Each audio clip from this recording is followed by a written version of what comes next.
सतनाम श्री वाहिगुरु साहिब जी।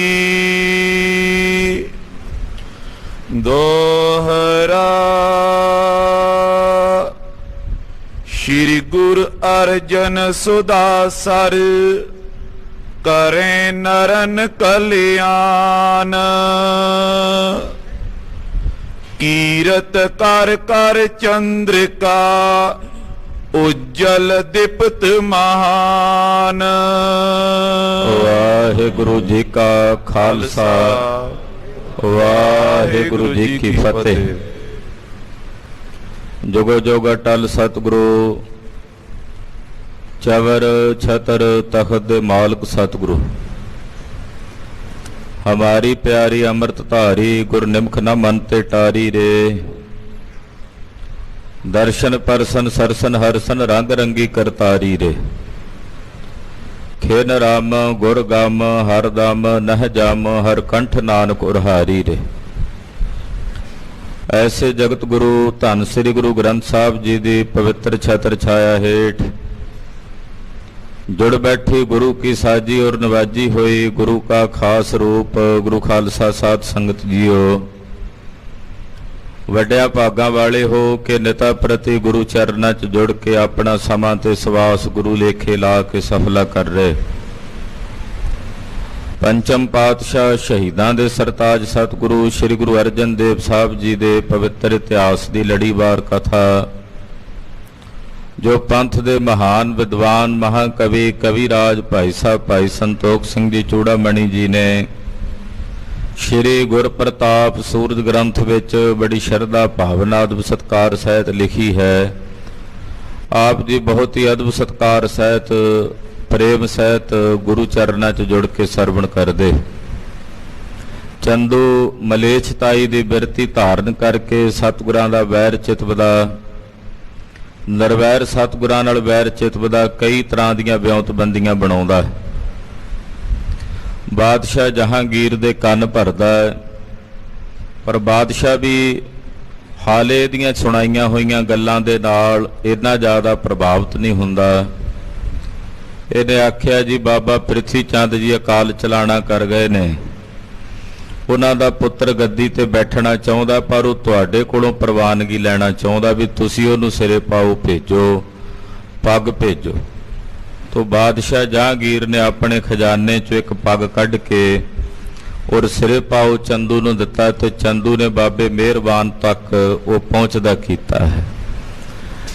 बहुत सारियां विਉਂਤਬੰਦੀਆਂ बनाउंदा बादशाह नूं कहंदा जी वेखो बाबा प्रिथी चंद जी किन्ने नेक नीयत सी, वो पहलां तुहानूं कई वारी मिल गया, हुण भी मिलन आउंदे सन, रस्ते च मौत हो गई। पर गुरु अर्जन साहब वेखो किन्ने हंकारी ने, तुसीं कोल आए हो फिर भी तुहाडे तक पहुँच नहीं कीती, तुहानूं मिलन नहीं आए, आउणा चाहीदा सी। बादशाह कहंदा उडीकांगे, जे आ गए ठीक है, ना आए तो फिर बेनती करांगे, निर्णा करो तुसीं जड़ियां गल्लां तुसीं कर रहे हो भी ये सच्चियां ने कि झूठियां ने। चंदू दे मन नूं इस गल दी तसल्ली हुई कि बादशाह ने हामी भर दित्ती है। इहने कह दिता भी जे ना आए तो फिर सद लवांगे गुरु जी नूं। इधर सतगुरु पंजवें पातशाह गुरु अर्जन देव साहब जी श्री अमृतसर साहब विखे विराजमान ने, जीवां दी कल्याण कर रहे ने, जीवां दा भला कर रहे ने। आओ सतगुरां दे चरनां विच अपना ध्यान जोड़िए। पंचम पातशाह श्री गुरु अर्जन देव साहब दे चरनां विच सुरती बिरती जोड़न वास्ते गुरुदेव दे पावन बख्शिश कीते गुरमंत्र दा आसरा लैंदिआं समूह माई भाई आखो जी सतनाम श्री वाहिगुरु साहिब जी। सतनाम श्री वाहिगुरु साहिब जी। दोहरा श्री गुरु अर्जन सुदासर करें नरन कल्याण। धन गुरु अर्जन देव साहब पंजवें पातशाह जी श्री गुरु रामदास साहब जी की पवित्र नगरी श्री अमृतसर साहब विखे विराजमान ने। ਔਰ ਇੱਥੇ ਰਹਿ ਕੇ ਸਤਿਗੁਰੂ ਜੀ ਅਨੇਕ ਜੀਵਾਂ ਦੀ ਕਲਿਆਣ ਕਰ ਰਹੇ ਨੇ, ਮੋਕਸ਼ ਕਰ ਰਹੇ ਹਨ। ਕੀਰਤ ਕਰ ਕਰ ਚੰਦਰਿਕਾ ਉਜਲ ਦਿਪਤ ਮਹਾਨ। ਘਰ ਘਰ ਵਿੱਚ ਸਤਿਗੁਰਾਂ ਦੀ ਕੀਰਤੀ ਜਿਵੇਂ ਚੰਦਰਮਾ ਦੀ ਚਾਨਣੀ ਸਾਰੇ ਪਾਸੇ ਫੈਲਦੀ ਹੈ ਪੁੰਨਿਆਂ ਦੀ ਰਾਤ ਨੂੰ, ਏਦਾਂ ਸਤਿਗੁਰੂ ਪੰਜਵੇਂ ਪਾਤਸ਼ਾਹ ਜੀ ਦੀ ਕੀਰਤੀ ਉਜਵਲ ਹੋ ਕੇ ਘਰ ਘਰ ਵਿੱਚ ਪਸਰ ਰਹੀ ਹੈ। ਘਰ ਘਰ ਵਿੱਚ ਮਹਾਰਾਜ ਪੰਜਵੇਂ ਪਾਤਸ਼ਾਹ ਜੀ ਦਾ ਸੁਜਸ ਸਤਿਗੁਰਾਂ ਦੀ ਵਡਿਆਈ ਹੋ ਰਹੀ ਹੈ। ਹਾਕਲ ਚੰਦ ਸ਼੍ਰੀ ਨਾਨਕ ਸੁਤ ਸ਼੍ਰੀ ਚੰਦ। ਧੰਨ ਗੁਰੂ ਨਾਨਕ ਦੇਵ ਸਾਹਿਬ ਸੱਚੇ ਪਾਤਸ਼ਾਹ ਜੀ ਦੇ ਵੱਡੇ ਸਾਹਿਬਜ਼ਾਦੇ, ਮਹਾਨ ਵਿਰਕਤ ਮਹਾਂਪੁਰਖ, ਜਿਨ੍ਹਾਂ ਨੇ ਸਾਰੀ ਜ਼ਿੰਦਗੀ ਅਕਾਲ ਪੁਰਖ ਵਾਹਿਗੁਰੂ ਪਰਮੇਸ਼ਰ ਦਾ ਤਪ ਕਰਦਿਆਂ ਬਤੀਤ ਕੀਤੀ। ਖਾਲਸਾ ਜੀ ਬਾਬਾ ਸ਼੍ਰੀ ਚੰਦਰ ਜੀ ਵਰਗਾ ਮਹਾਂਪੁਰਖ ਤਪਸਵੀ ਕੋਈ ਨਹੀਂ ਕੋਈ। ਜਿਵੇਂ ਬਾਬਾ ਬੁੱਢਾ ਸਾਹਿਬ ਜੀ ਗੁਰੂ ਘਰ ਦੀ ਸਿੱਖੀ ਦੀ ਹੱਦ ਨੇ, ਤੇ ਬਾਬਾ ਸ਼੍ਰੀ ਚੰਦਰ ਜੀ ਮਹਾਰਾਜ ਤਪ ਦੀ ਮੂਰਤ ਨੇ। ਉਹਨਾਂ ਜੈਸੀ ਤਪੱਸਿਆ ਘਾਲਣਾ ਕਿ ਸਾਰੀ ਜ਼ਿੰਦਗੀ ਤਪ ਦਾ ਮਰੂਪ ਹੀ ਹੋ ਕਰਕੇ ਤਪ ਕੀਤਾ ਬਾਬਾ ਸ਼੍ਰੀ ਚੰਦ ਜੀ ਨੇ। ਉਦਾਸੀਨ ਸੰਪਰਦਾਏ ਦੇ ਬਾਨੀ ਨੇ ਬਾਬਾ ਸ਼੍ਰੀ ਚੰਦਰ ਜੀ ਮਹਾਰਾਜ, ਮਹਾਨ ਗੁਰੂ ਸਾਹਿਬ ਜੀ ਦੇ ਮਹਾਨ ਸਪੂਤ ਨੇ। ਤੋ ਬਾਬਾ ਸ਼੍ਰੀ ਚੰਦ ਜੀ ਜੋ ਮਹਾਰਾਜ ਗੁਰੂ ਨਾਨਕ ਸਾਹਿਬ ਜੀ ਦੇ ਵੱਡੇ ਸਾਹਿਬਜ਼ਾਦੇ ਹਨ, ਤਪ ਤਾਪਤ ਦਿਪਤ ਬਿਲੰਦਨ। ਤਪ ਕਰਦੇ ਨੇ, ਬੜੀ ਭਾਰੀ ਤਪੱਸਿਆ ਕਰਦੇ। ਉਹ ਤਪ ਬਾਬਾ ਸ਼੍ਰੀ ਚੰਦਰ ਜੀ ਦੇ ਚਿਹਰੇ ਦੇ ਉੱਤੇ ਵੀ ਨਜ਼ਰ ਆਉਂਦਾ, ਬਹੁਤ ਜ਼ਿਆਦਾ ਤੇਜ ਤੇ ਜਲਾਲ ਹੈ ਬਾਬਾ ਸ਼੍ਰੀ ਚੰਦਰ ਜੀ ਦੇ ਚਿਹਰੇ ਤੇ।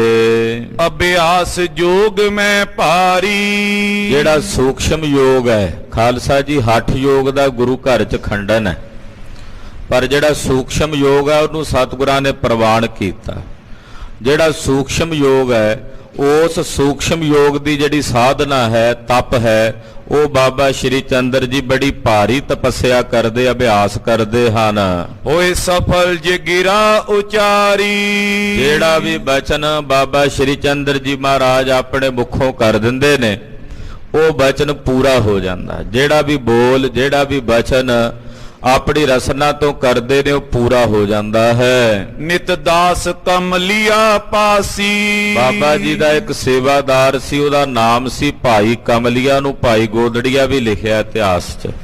ਭਾਈ ਕਮਲੀਆ ਜੀ ਇਹ ਬਾਬਾ ਸ਼੍ਰੀ ਚੰਦਰ ਜੀ ਦੇ ਸੇਵਕ ਹੋਏ ਨੇ। ਜਦੋਂ ਪਠਾਨਕੋਟ ਆਪ ਜੀ ਜਾਂਦੇ, ਉੱਥੇ ਗੁਰਦੁਆਰਾ ਬਾਠ ਸਾਹਿਬ ਹੈ ਬਾਬਾ ਸ਼੍ਰੀ ਚੰਦ ਜੀ ਦਾ।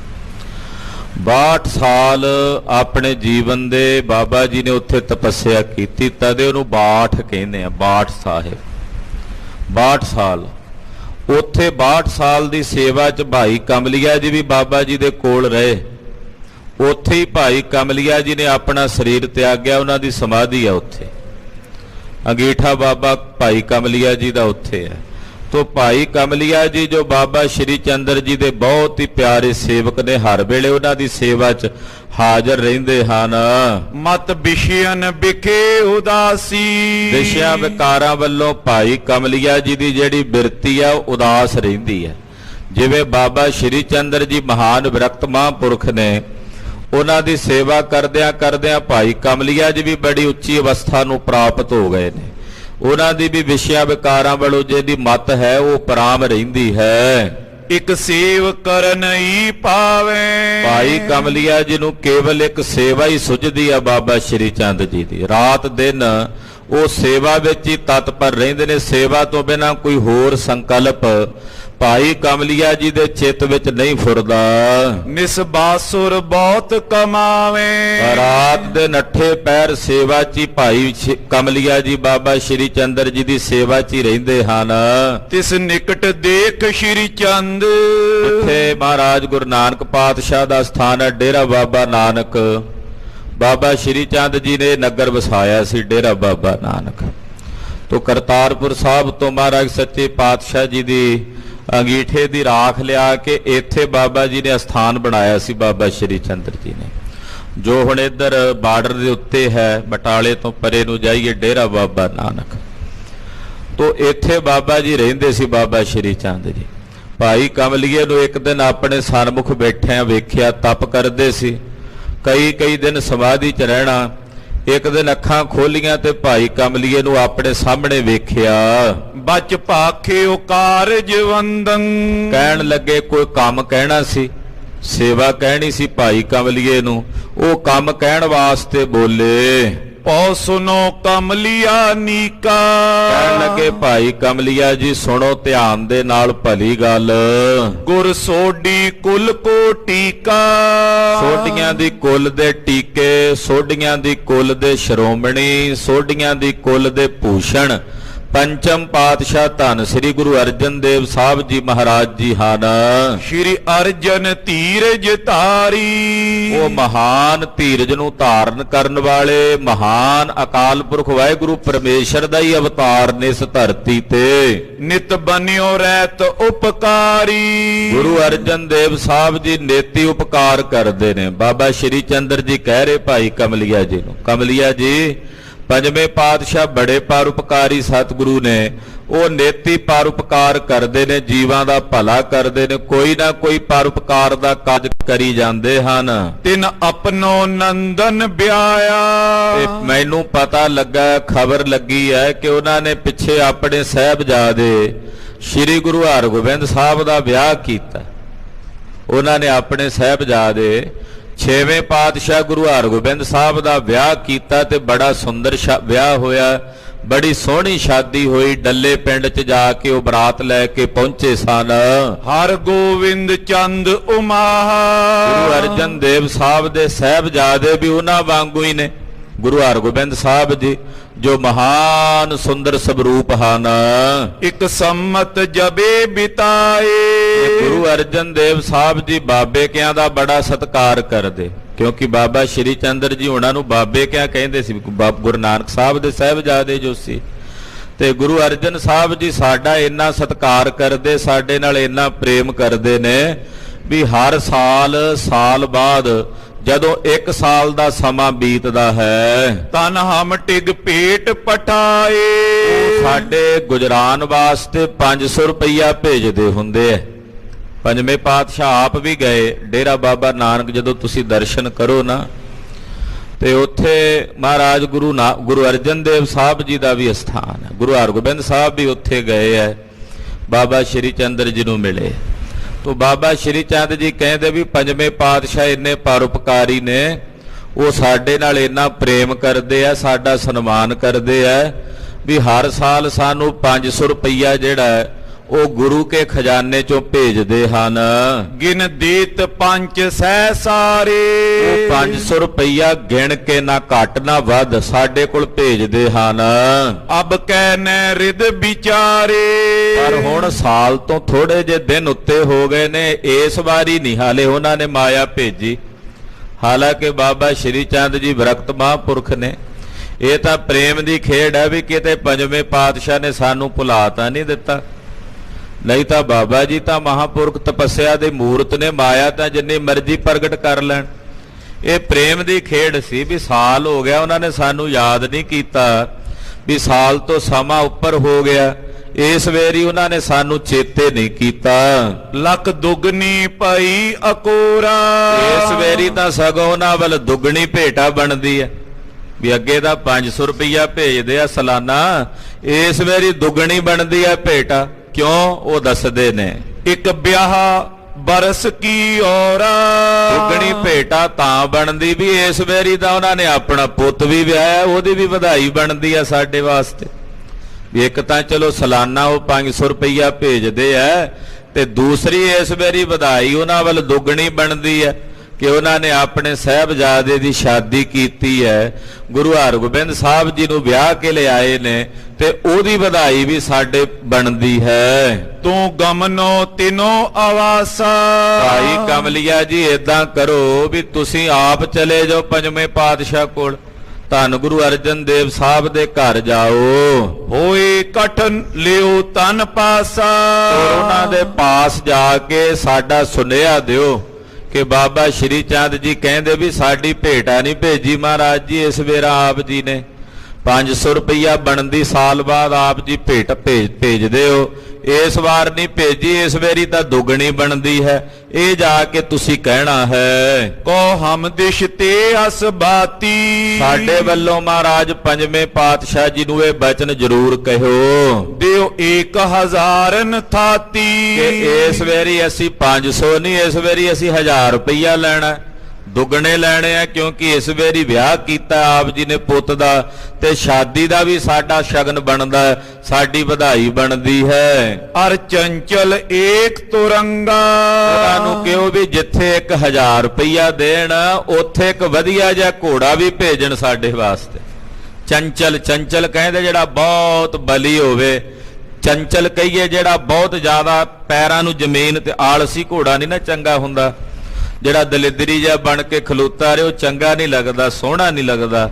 ਕਹਿੰਦੇ ਵੀ ਚੰਚਲ ਜਿਹਾ ਘੋੜਾ ਹੋਵੇ, ਉਹ ਸਾਡੇ ਲਈ ਭੇਜਣ ਨਾਲ। ਕਰ ਦੀਜੇ ਮੇਰੇ ਸੰਗਾ। ਤੂੰ ਆਖੀ ਵੀ ਮੇਰੇ ਨਾਲ ਭੇਜ ਦਿਓ ਘੋੜਾ ਵੀ ਤੇ 1000 ਰੁਪਈਆ ਵੀ। ਜਬ ਸ਼੍ਰੀ ਅਰਜਨ ਟਿਕ ਜਾਵੋ। ਤੇ ਭਾਈ ਕਮਲੀਆ ਜੀ ਇੱਕ ਗੱਲ ਦਾ ਖਿਆਲ ਰੱਖਿਓ ਕਿ ਜਦੋਂ ਤੁਸੀਂ ਪੰਜਵੇਂ ਪਾਤਸ਼ਾਹ ਜੀ ਦੇ ਕੋਲ ਜਾਣਾ, ਰਹੋ ਖਰੋ ਨਾ ਬੈਠੋ ਆਵੋ। ਉੱਥੇ ਖਲੋਤੇ ਹੀ ਰਹਿਣਾ, ਤੂੰ ਬੈਠਣਾ ਨਹੀਂ ਹੈ। ਤੂੰ ਖਲੋਤੇ ਹੀ ਜਾਣਾ, ਉੱਥੇ ਖਲੋਤੇ ਹੀ ਰਹਿਣਾ, ਉਹਨਾਂ ਦੇ ਕੋਲ ਬੈਠਣਾ ਨਹੀਂ। ਇਹ ਤੈਨੂੰ ਸਾਡੀ ਆਗਿਆ, ਇਹ ਬਾਬਾ ਜੀ ਦਾ ਹੁਕਮ ਸੀ। ਉਹਨਾਂ ਦੀ ਕੋਈ ਰਮਜ ਹੋਵੇਗੀ, ਇਹਦੇ ਚ ਮਹਾਂਪੁਰਖਾਂ ਦੀਆਂ ਰਮਜਾਂ ਹੁੰਦੀਆਂ। ਕਹਿੰਦੇ ਵੀ ਤੂੰ ਉੱਥੇ ਬੈਠਣਾ ਨਹੀਂ ਹੈ, ਉੱਥੇ ਖਲੋਤਿਆਂ ਹੀ ਗੁਰੂ ਸਾਹਿਬ ਜੀ ਕੋਲੋਂ ਇਹ ਭੇਟਾ ਮੰਗਣੀ ਹੈ। ਸਭ ਖਰੇ ਖਰੇ ਨਿਜ ਲੀਜੈ। ਔਰ ਖਲੋਤਿਆਂ ਹੀ ਉਹ ਸਾਰੀ ਭੇਟਾ ਮੰਗਣੀ ਆ ਤੇ ਖਲੋਤਿਆਂ ਹੀ ਲੈਣੀ ਹੈ। ਪੁਨ ਹਮ ਦਿਸ਼ ਆਵਨ ਕੀਜੈ। ਤੇ ਫਿਰ ਉੱਥੋਂ ਵਾਪਸ ਸਾਡੇ ਵੱਲ ਚੱਲ ਕੇ ਆਵੀਂ ਭੇਟਾ ਲੈ ਕੇ। ਰੋ ਤਿਨ ਟਿਗ ਤਾਵਤ ਠਾਂਡੇ। ਜਦੋਂ ਤੱਕ ਉਹ ਸਾਡੀ ਭੇਟਾ ਦਿੰਦੇ ਨਹੀਂ, ਉਦੋਂ ਤਾਈਂ ਤੂੰ ਉਹਨਾਂ ਕੋਲ ਖਲੋਤੇ ਰਹਿਣਾ, ਹੱਥ ਜੋੜ ਕੇ ਅਦਬ ਨਾਲ ਖਲੋ ਕੇ ਉਹਨਾਂ ਦੇ ਕੋਲ ਸੇਵਾ ਟਹਿਲ ਚ ਹਾਜ਼ਰ ਰਹਿਣਾ ਹੈ। ਨੈ ਜਾਵਤ ਦੇ ਤਨ ਕਾਡੇ। ਜਦੋਂ ਤੱਕ ਉਹ ਮਾਇਆ ਨਹੀਂ ਕੱਢ ਕੇ ਦੇ ਦਿੰਦੇ, ਘੋੜਾ ਨਹੀਂ ਦੇ ਦਿੰਦੇ। ਜਬ ਦੇ ਉਪਾਇਨ ਸਾਰੀ। ਉਦੋਂ ਤੱਕ ਤੂੰ ਖਲੋਤੇ ਰਹਿਣਾ, ਜਦੋਂ ਉਹ ਭੇਟਾ ਸਾਰੀ ਕੱਢ ਕੇ ਦੇ ਦੇਣ। ਤਬ ਨਿਕਸੋ ਪੂਰੀ ਮਜਾਰੀ। ਫਿਰ ਤੂੰ ਗੁਰੂ ਰਾਮਦਾਸ ਸਾਹਿਬ ਦੀ ਨਗਰੀ ਚੋਂ ਨਮਸਕਾਰ ਕਰਕੇ ਉੱਥੋਂ ਬਾਹਰ ਨਿਕਲ ਕੇ ਆਵੀਂ। ਪੁਨ ਬੈਠੋ ਸੁਪਤੋ ਆਚੇ। ਬਾਹਰ ਆ ਕੇ ਭਾਵੇਂ ਬਹਿ ਜੀ, ਭਾਵੇਂ ਆਰਾਮ ਕਰੀ, ਸੋਵੀਂ, ਪਰ ਗੁਰੂ ਕੀ ਨਗਰੀ ਵਿੱਚ ਨਹੀਂ ਜਾ ਕੇ ਤੂੰ ਬੈਠਣਾ। ਉੱਥੇ ਜਾ ਕੇ ਖੜੇ ਖੜੋਤੇ ਹੀ ਮਹਾਰਾਜ ਜੀ ਕੋਲੋਂ ਭੇਟਾ ਮੰਗਣੀ ਹੈ। ਗੁਰੂ ਰਾਮਦਾਸ ਸਾਹਿਬ ਦੀ ਨਗਰੀ ਦਾ ਭੈ ਰੱਖਣਾ ਮਨ 'ਚ, ਕਿ ਤੂੰ ਉੱਥੇ ਪਾਸਾ ਮਾਰ ਕੇ ਨਹੀਂ ਬੈਠਣਾ, ਅਦਬ ਰੱਖਣਾ ਗੁਰੂ ਸਾਹਿਬ ਜੀ ਦਾ। ਤੇ ਉੱਥੋਂ ਲੈ ਕੇ ਭੇਟਾ ਖੜੇ ਖੜੋਤਿਆਂ ਜਦੋਂ ਵਾਪਸ ਆ ਜਾਏ, ਨਗਰ ਚੋਂ ਬਾਹਰ ਆ ਜਾਏ, ਤੇ ਬਾਹਰ ਆ ਕੇ ਤੇ ਫਿਰ ਤੂੰ ਭਾਵੇਂ ਲੇਟ ਜਾਈ, ਭਾਵੇਂ ਆਰਾਮ ਕਰ ਲਈ, ਫਿਰ ਤੈਨੂੰ ਛੁੱਟੀ ਹੈ। ਇਤੇ ਆਵੋ ਜਿਮ ਚਿਤ ਬਾਂਚੇ। ਫਿਰ ਭਾਵੇਂ ਰਸਤੇ 'ਚ ਆਰਾਮ ਕਰਦਾ ਜਿੰਨੇ ਦਿਨਾਂ 'ਚ ਮਰਜ਼ੀ ਆ ਜਾਏ। ਸੁਨ ਆਇਸ ਕੋ ਸਿਰ ਧਾਰਾ।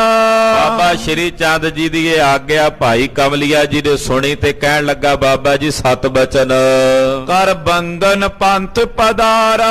ਬੰਦਨਾ ਕਰਕੇ ਬਾਬਾ ਜੀ ਨੂੰ ਨਮਸਕਾਰ ਕਰਕੇ ਭਾਈ ਕਮਲੀਆ ਜੀ ਬਾਬਾ ਸ਼੍ਰੀ ਚੰਦ ਜੀ ਤੋਂ ਡੇਰਾ ਬਾਬਾ ਨਾਨਕ ਤੋਂ ਵਿਦਾ ਹੋ ਗਏ। ਚੱਲ ਸਨੇ ਸਨੇ ਪੂਰੇ ਆਵਾ।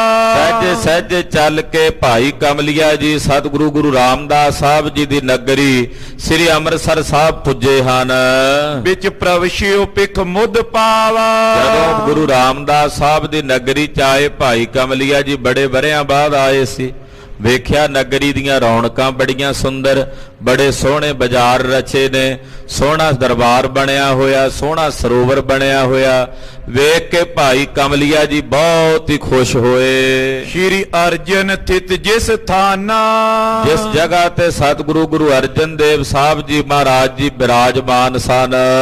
ਸੁਨ ਸੁਧ ਕੋ ਨਿਕਟ ਪਿਆਨਾ। ਪਤਾ ਕੀਤਾ ਵੀ ਕਿੱਥੇ ਨੇ, ਖਬਰ ਲੈ ਕੇ ਸੁਧ ਲੈ ਕੇ ਭਾਈ ਕਮਲੀਆ ਜੀ ਮਹਾਰਾਜ ਪੰਜਵੇਂ ਪਾਤਸ਼ਾਹ ਜੀ ਦੇ ਚਰਨਾਂ 'ਚ ਹਾਜ਼ਰ ਹੋਏ। ਵਿੱਚ ਸਭਾ ਸੁਜਾਏ ਪ੍ਰਵੇਸ਼ਾ। ਮਹਾਰਾਜ ਜੀ ਦਾ ਦੀਵਾਨ ਲੱਗਾ ਹੋਇਆ, ਸੰਗਤ ਬੈਠੀ ਹੋਈ, ਸਭਾ ਵਿੱਚ ਭਾਈ ਕਮਲੀਆ ਜੀ ਹਾਜ਼ਰ ਹੋਏ। ਕਰ ਬੰਧਨ ਦੀਨ ਸੰਦੇਸਾ। ਪੰਜਵੇਂ ਪਾਤਸ਼ਾਹ ਜੀ ਸੰਗਤ ਨਾਲ ਬਚਨ ਬਿਲਾਸ ਕਰ ਰਹੇ ਸਨ। ਤੋ ਭਾਈ ਕਮਲੀਆ ਜੀ ਆਏ ਤੇ ਬਾਬਾ ਸ਼੍ਰੀ ਚੰਦ ਜੀ ਦਾ ਸੁਨੇਹਾ ਮਹਾਰਾਜ ਪੰਜਵੇਂ ਪਾਤਸ਼ਾਹ ਜੀ ਨੂੰ ਦਿੱਤਾ। ਸ਼੍ਰੀ ਚੰਦ ਖੁਸ਼ੀ ਬਹੁ ਕੀਨੀ। ਕਹਿਣ ਲੱਗੇ ਮਹਾਰਾਜ ਜੀ ਬਾਬਾ ਸ਼੍ਰੀ ਚੰਦ ਜੀ ਆਪ ਜੀ ਦਾ ਪ੍ਰੇਮ ਜਾਣਦਿਆਂ ਬਹੁਤ ਹੀ ਖੁਸ਼ ਨੇ। ਉਹਨਾਂ ਨੇ ਆਪ ਜੀ ਦੇ ਪ੍ਰਤੀ ਬਹੁਤ ਹੀ ਖੁਸ਼ੀ ਪ੍ਰਗਟ ਕੀਤੀ ਹੈ। ਜਹ ਭੇਟ ਆਪਨੀ ਲੀਨੀ। ਉਹ ਆਪਣੀ ਭੇਟਾ ਆਪ ਜੀ ਕੋਲੋਂ ਮੰਗਦੇ ਐ, ਆਪ ਜੀ ਪਾਸੋਂ ਆਪਣੀ ਭੇਟਾ ਲੈਣੀ ਚਾਹੁੰਦੇ ਹਨ। ਮਮ ਆਵਨ ਕਾਰਜ ਇਹੀ। ਮਹਾਰਾਜ ਮੇਰੇ ਆਉਣ ਦਾ ਕਾਰਜ ਇਹੀ ਹੈ, ਮੈਂ ਇਸੇ ਕੰਮ ਨੂੰ ਆਇਆ ਕਿ ਬਾਬਾ ਸ਼੍ਰੀ ਚੰਦ ਜੀ ਦੀ ਭੇਟਾ ਲੈਣੀ ਹੈ। ਅਬ ਦੁਗਨ ਪ੍ਰਥਮ ਤੇ ਲਈ। ਅੱਗੇ ਆਪ ਜੀ 500 ਰੁਪਈਆ ਸਾਲ ਬਾਅਦ ਭੇਜ ਦਿਓ, ਇਸ ਵਾਰੀ ਦੁੱਗਣੀ ਮੰਗੀ ਹੈ ਬਾਬਾ ਜੀ ਨੇ। ਉਹਨਾਂ ਨੇ ਆਖਿਆ ਵੀ ਇਸ ਵਾਰੀ ਆਪ ਜੀ ਦੇ ਪੁੱਤ ਵਿਆਹਿਆ ਤੇ ਉਹਦੀ ਵਧਾਈ ਵੀ ਬਣਦੀ ਹੈ, ਇਸ ਵੇਰਾ ਉਹਨਾਂ ਨੇ ਦੁੱਗਣੀ ਭੇਟਾ ਮੰਗੀ ਹੈ। ਅਰ ਲੈਨੋ ਸੰਗ ਤੁਰੰਗਾ। ਔਰ ਨਾਲ ਇੱਕ ਘੋੜਾ ਵੀ ਮੰਗਿਆ ਬਾਬਾ ਜੀ ਨੇ। ਹੈ ਕਾਰਣ ਵਿਆਹ ਉਮੰਗਾ। ਘੋੜਾ ਇਸ ਕਰਕੇ ਮੰਗਿਆ ਕਿਉਂਕਿ ਆਪ ਜੀ ਨੇ ਪੁੱਤ ਵਿਆਹਿਆ ਹੈ, ਉਹਦੀ ਵਧਾਈ ਵਜੋਂ ਘੋੜਾ ਮੰਗਿਆ। ਕਿਉਂਕਿ ਗੁਰੂ ਹਰਗੋਬਿੰਦ ਸਾਹਿਬ ਘੋੜਿਆਂ ਤੇ ਸਵਾਰ ਹੁੰਦੇ ਆ, ਘੋੜਿਆਂ ਨਾਲ ਬੜਾ ਪ੍ਰੇਮ ਕਰਦੇ ਆ, ਇਸ ਕਰਕੇ ਉਹਨਾਂ ਨੇ ਵੀ ਘੋੜਾ ਮੰਗਿਆ ਹੈ। ਤੁਮ ਦਿਓ ਨਾ ਬਿਲਮ ਲਗਾਈ। ਮਹਾਰਾਜ ਜੀ ਆਪ ਜੀ ਕਿਰਪਾ ਕਰੋ, ਬਿਨਾਂ ਦੇਰੀ ਤੋਂ ਇਹ ਭੇਟਾ ਆਪ ਜੀ ਮੈਨੂੰ ਦੇ ਦਿਓ। ਇਸ ਕਾਰਨ ਤੇ ਇਮ ਗਾਈ। ਇਸੇ ਕਾਰਨ ਕਰਕੇ ਮੈਂ ਤੁਹਾਡੇ ਕੋਲ ਚੱਲ ਕੇ ਆਇਆ ਤੇ ਬਾਬਾ ਸ਼੍ਰੀ ਚੰਦ ਜੀ ਦੇ ਮੈਨੂੰ ਭੇਜਿਆ ਹੈ। ਲਿਓ ਖਰੋ ਖਰੋ ਤਨ ਥਾਤੀ। ਉਹਨਾਂ ਨੇ ਮੈਨੂੰ ਇਹ ਵੀ ਹੁਕਮ ਕੀਤਾ ਵੀ ਤੂੰ ਬੈਠਣਾ ਨਹੀਂ ਹੈ, ਉੱਥੇ ਜਾ ਕੇ ਖੜੇ ਖੜੋਤੇ ਹੀ ਮਹਾਰਾਜ ਜੀ ਦੇ ਕੋਲੋਂ ਇਹ ਸਾਰੀਆਂ ਭੇਟਾਵਾਂ ਲੈਣੀਆਂ ਹਨ। ਨੈ ਕੀਜੇ ਬੈਠਨ ਬਾਤੀ। ਉਹਨਾਂ ਨੇ ਹੁਕਮ ਕੀਤਾ ਮੈਨੂੰ ਵੀ ਤੂੰ ਬੈਠਣਾ ਨਹੀਂ ਹੈ, ਉੱਥੇ ਖਲੋ ਕੇ ਹੀ ਮਹਾਰਾਜ ਜੀ ਕੋਲੋਂ ਭੇਟਾ ਮੰਗਣੀ ਹੈ ਤੇ ਖਲੋਤੇ ਹੀ ਭੇਟਾ ਲੈ ਕੇ ਵਾਪਸ ਆਉਣਾ। ਮੈਂ ਆਇਸ ਕਰੋ ਨਾ ਭੰਗਾ। ਮਹਾਰਾਜ ਮੇਰੀ ਇਹ ਮਜਬੂਰੀ ਹੈ, ਮੈਂ ਬਾਬਾ ਜੀ ਦੀ ਆਗਿਆ ਭੰਗ ਨਹੀਂ ਕਰ ਸਕਦਾ, ਮੈਂ ਬੈਠ ਨਹੀਂ ਸਕਦਾ ਆਪ ਜੀ ਦੇ ਪਾਸ। ਦਿਓ ਦਰਬ 1000 ਤੁਰੰਗਾ। ਮਹਾਰਾਜ ਆਪ ਜੀ 1000 ਰੁਪਈਆ ਤੇ ਇੱਕ ਘੋੜਾ ਕਿਰਪਾ ਕਰਕੇ ਮੈਨੂੰ ਦੇ ਦਿਓ। ਸ਼੍ਰੀ ਅਰਜਨ ਸੀਤਲ ਛਾਤੀ। ਧੰਨ ਗੁਰੂ ਅਰਜਨ ਦੇਵ ਸਾਹਿਬ ਨੇ ਜਦੋਂ ਬਾਬਾ ਸ਼੍ਰੀ ਚੰਦ ਜੀ ਦੇ ਬਚਨ ਸੁਣੇ ਵੀ ਸਾਡੇ ਵੱਡਿਆਂ ਦੇ ਸਾਹਿਬਜ਼ਾਦੇ ਐ, ਗੁਰੂ ਨਾਨਕ ਸਾਹਿਬ ਜੀ ਦੇ ਸਾਹਿਬਜ਼ਾਦੇ ਨੇ ਤੇ ਬੜੀ ਤਪੱਸਿਆ ਦੀ ਮੂਰਤ ਨੇ, ਮਹਾਂਪੁਰਖ ਨੇ, ਤੋਂ ਮਹਾਰਾਜ ਜੀ ਨੇ ਬਹੁਤ ਖੁਸ਼ੀ ਮਨਾਈ ਕਿ ਬਾਬਾ ਸ਼੍ਰੀ ਚੰਦ ਜੀ ਨੇ ਸਾਨੂੰ ਯਾਦ ਕੀਤਾ, ਸਾਡੇ ਨਾਲ ਪ੍ਰੇਮ ਪ੍ਰਗਟ ਕੀਤਾ। ਤੋ ਪੰਜਵੇਂ ਪਾਤਸ਼ਾਹ ਜੀ ਨੇ ਬਹੁਤ ਹੀ ਪ੍ਰੇਮ ਕੀਤਾ, ਬਹੁਤ ਹੀ ਸਤਿਕਾਰ ਕੀਤਾ। ਸੁਨ ਮਾਨਤ ਪੇ ਤਿਸ ਬਾਤੀ। ਕਹਿਣ ਲੱਗੇ ਭਾਈ ਕਮਲੀਆ ਜੀ ਜੀਓ ਆਇਆ, ਬਾਬਾ ਸ਼੍ਰੀ ਚੰਦ ਜੀ ਦਾ ਬਚਨ ਸਾਡੇ ਸਿਰ ਮੱਥੇ, ਜੋ ਉਹਨਾਂ ਨੇ ਫਰਮਾਇਆ ਅਸੀਂ ਮੰਨਾਂਗੇ। ਕਹੇ ਬਾਕ ਲਿਓ ਤਨ ਸਾਰੋ। ਕਹਿਣ ਲੱਗੇ ਵੀ ਜਿੰਨੀ ਮਾਇਆ ਬਾਬਾ ਜੀ ਨੇ ਕਹੀ ਆ ਓਨੀ ਹਾਜ਼ਰ ਕਰਾਂਗੇ। ਇਹ ਘਰ ਵਿੱਚ ਸਭ ਕੁਝ ਗੁਰੂ ਨਾਨਕ ਸਾਹਿਬ ਦਾ ਹੀ ਤਾਂ ਹੈ, ਉਹ ਗੁਰੂ ਨਾਨਕ ਕੇ ਨੇ, ਇਹ ਵੀ ਗੁਰੂ ਨਾਨਕ ਸਾਹਿਬ ਦਾ ਘਰ ਹੈ, ਤੋ ਜੋ ਹੁਕਮ ਕਰਨਗੇ ਹਾਜ਼ਰ ਹੈ। ਅਬ ਕੀਜੇ ਜਾਏ ਆਹਾਰੋ। ਏਦਾਂ ਕਰੋ ਭਾਈ ਕਮਲੀਆ ਜੀ, ਤੁਸੀਂ ਦੂਰੋਂ ਆਏ ਹੋ ਤੇ ਪਹਿਲਾਂ ਲੰਗਰ 'ਚ ਜਾ ਕੇ ਤੁਸੀਂ ਪ੍ਰਸ਼ਾਦਾ ਛਕ ਲਓ, ਤੁਸੀਂ ਜਾ ਕੇ ਭੋਜਨ ਛਕ ਲਓ। ਸ਼੍ਰੀ ਨਾਨਕ ਨੰਦ ਬਿਲੰਦੇ। ਗੁਰੂ ਨਾਨਕ ਸਾਹਿਬ ਜੀ ਦੇ ਵੱਡੇ ਸਾਹਿਬਜ਼ਾਦੇ ਨੇ ਬਾਬਾ ਸ਼੍ਰੀ ਚੰਦ ਜੀ, ਨਿਤ ਪੂਜਨੀਏ ਸੁਖ ਕੰਦੇ। ਉਹ ਨਿਤੀ ਪੂਜਨੀਏ ਨੇ, ਬਹੁਤ ਹੀ ਮਹਾਨ ਮਹਾਂਪੁਰਖ ਹਨ। ਜਿਮ ਆਗਿਆ ਦੇ ਪਠਾਈ। ਜਿਵੇਂ ਉਹਨਾਂ ਨੇ ਬਚਨ ਕਰਕੇ ਭੇਜਿਆ ਹੈ, ਹਮ ਮੇਟੇ ਨਹੀਂ ਕਦਾਈ। ਅਸੀਂ ਉਹਨਾਂ ਦਾ ਇਹ ਬਚਨ ਸਿਰ ਮੱਥੇ ਪ੍ਰਵਾਨ ਕਰਾਂਗੇ, ਕਦੇ ਨਹੀਂ ਉਹਨਾਂ ਦਾ ਬਚਨ ਮੋੜਾਂਗੇ। ਜੋ ਬਚਨ ਉਹਨਾਂ ਨੇ ਕੀਤਾ ਸਾਨੂੰ ਪ੍ਰਵਾਨ ਹੈ। ਇਮ ਕੈ ਸਿੱਖ ਸੰਗ ਮਿਲਾਇਓ। ਏਦਾਂ ਕਹਿ ਕੇ ਮਹਾਰਾਜ ਜੀ ਨੇ ਇੱਕ ਸੇਵਾਦਾਰ ਨੂੰ ਹੁਕਮ ਕੀਤਾ ਵੀ ਜਾਓ ਭਾਈ ਕਮਲੀਆ ਜੀ ਨੂੰ ਲੰਗਰ 'ਚ ਲੈ ਕੇ ਜਾਓ ਤੇ ਜਾ ਕੇ ਲੰਗਰ ਛਕ ਲੈਣ। ਇਸ ਥਾਨ ਦੇਗ ਕੇ ਆਇਓ। ਤੇ ਕਹਿੰਦੇ ਇੱਕ ਸੇਵਾਦਾਰ ਗਿਆ ਭਾਈ ਕਮਲੀਆ ਜੀ ਨੂੰ ਨਾਲ ਲੈ ਕੇ, ਉਹਨੇ ਲੰਗਰ ਵਾਲੇ ਸਥਾਨ ਤੇ ਕਿਹਾ ਜੀ ਇੱਥੇ ਆਪ ਜੀ ਲੰਗਰ ਵਰਤਦਾ ਤੇ ਲੰਗਰ ਛਕੋ। ਸ਼੍ਰੀ ਗੰਗਾ ਤੈ ਵਰਤਾਵੇਂ। ਮਾਤਾ ਗੰਗਾ ਜੀ ਜੋ ਗੁਰੂ ਕੇ ਮਹਿਲ ਨੇ, ਵੇਖੋ ਵੀ ਆਪਣੇ ਹੱਥੀਂ ਸੇਵਾ ਕਰਦੇ ਲੰਗਰਾਂ 'ਚ, ਏਡੀ ਵੱਡੀ ਸੇਵਾ, ਮਹਾਨ ਸੇਵਾ ਲੰਗਰਾਂ ਦੀ। ਮਾਤਾ ਗੰਗਾ ਜੀ ਆਪਣੇ ਹੱਥੀਂ ਨਾ ਪ੍ਰਸ਼ਾਦੇ ਵਰਤਾ ਰਹੇ ਸੀ, ਪਕਾਉਣ ਦੀ ਵੀ ਸੇਵਾ ਕਰਦੇ, ਜਦੋਂ ਸਮਾਂ ਬਣਦਾ ਉਦੋਂ ਵਰਤਾਉਣ ਦੀ ਵੀ ਸੇਵਾ ਕਰਦੇ। ਮਾਤਾ ਗੰਗਾ ਜੀ ਪ੍ਰਸ਼ਾਦਾ ਵਰਤਾ ਰਹੇ ਸਨ। ਸਿੱਖ ਸੰਗਤ ਲੈ ਸਭ ਖਾਵੇ। ਸੰਗਤ ਬਹੁਤ ਜ਼ਿਆਦਾ ਸੀ ਤੇ ਸੰਗਤ ਲੈ ਲੈ ਕੇ ਪ੍ਰਸ਼ਾਦਾ ਛਕ ਰਹੀ ਹੈ। ਗਨ ਦਾਸ ਕਰੇ ਬਹੁ ਸੇਵਾ। ਬਹੁਤ ਸਾਰੇ ਸੇਵਾਦਾਰ ਤੇ ਦਾਸ ਜਿਹੜੇ ਨੇ ਉਹ ਲੰਗਰ ਦੇ ਵਿੱਚ ਸੇਵਾ ਨਿਭਾ ਰਹੇ ਸਨ। ਜੈ ਲੰਗਰ ਸ੍ਰੀ ਗੁਰਦੇਵਾ। ਜਿੱਥੇ ਮਹਾਰਾਜ ਜੀ ਦਾ ਲੰਗਰ ਚੱਲਦਾ, ਲੰਗਰ ਵਿੱਚ ਸੇਵਾ ਚੱਲ ਰਹੀ ਹੈ। ਨਿਜ ਕਰਤੇ ਗਨ ਕੋ ਦੇਨਾ। ਆਪਣੇ ਹੱਥੀਂ ਮਾਤਾ ਗੰਗਾ ਜੀ ਸਭ ਨੂੰ ਪ੍ਰਸ਼ਾਦਾ ਵਰਤਾ ਰਹੇ ਹਨ। ਗਨ ਭੋਜਨ ਕਰਤੇ ਲੈਣਾ। ਔਰ ਬਹੁਤ ਸਾਰੀ ਸੰਗਤ ਭੋਜਨ ਲੈ ਕੇ ਪ੍ਰਸ਼ਾਦਾ ਲੈ ਕੇ ਛਕ ਰਹੀ ਹੈ। ਫਿਰ ਭਇਓ ਕਮਲਿਆ ਜਾਏ। ਭਾਈ ਕਮਲਿਆ ਜੀ ਜਾ ਕੇ ਨਾ ਪੰਗਤ ਵਿੱਚ ਖਲੋ ਗਏ ਇੱਕ ਪਾਸੇ। ਬੈਠ ਹੁਕਮ ਸੀ ਵੀ ਬੈਠਣਾ ਨਹੀਂ ਹੈ। ਉਹ ਇੱਕ ਪਾਸੇ ਜਾ ਕੇ ਭਾਈ ਕਮਲਿਆ ਜੀ ਖਲੋ ਗਏ। ਨੈ ਬੈਠਿਓ ਖਰੋ ਰਹਾਏ। ਉਹ ਬੈਠੇ ਨਹੀਂ ਪੰਗਤ ਵਿੱਚ ਤੇ ਖਲੋਤੇ ਹੀ ਰਹੇ। ਕੈ ਮਾਈ ਦਿਓ ਆਹਾਰਾ। ਮਾਤਾ ਜੀ ਕੋਲੋਂ ਲੰਘ ਗਏ। ਇੱਕ ਵਾਰੀ ਉਹਨੇ ਆਵਾਜ਼ ਮਾਰੀ ਭਾਈ ਕਮਲਿਆ ਜੀ ਨੇ, ਮਾਤਾ ਜੀ ਮੈਨੂੰ ਵੀ 2 ਪ੍ਰਸ਼ਾਦੇ ਦੇ ਦਿਓ। ਅਚ ਲੇਵੋ ਮੈਂ ਇਸ ਬਾਰਾ। ਤੇ ਮੈਂ ਵੀ ਪ੍ਰਸ਼ਾਦਾ ਛਕ ਲਵਾਂ। ਕਛ ਮਾਤਾ ਰੁਖ ਨੈ ਕੀਨਾ। ਮਾਤਾ ਜੀ ਨੇ ਧਿਆਨ ਹੀ ਨਹੀਂ ਕੀਤਾ ਉਹਦੇ ਵੱਲ, ਕਿਉਂਕਿ ਸੰਗਤ ਬਹੁਤ ਜ਼ਿਆਦਾ ਸੀ, ਰਸ਼ ਬਹੁਤ ਜ਼ਿਆਦਾ ਸੀ, ਨਾਲੇ ਉਹ ਖਲੋਤਾ ਸੀ।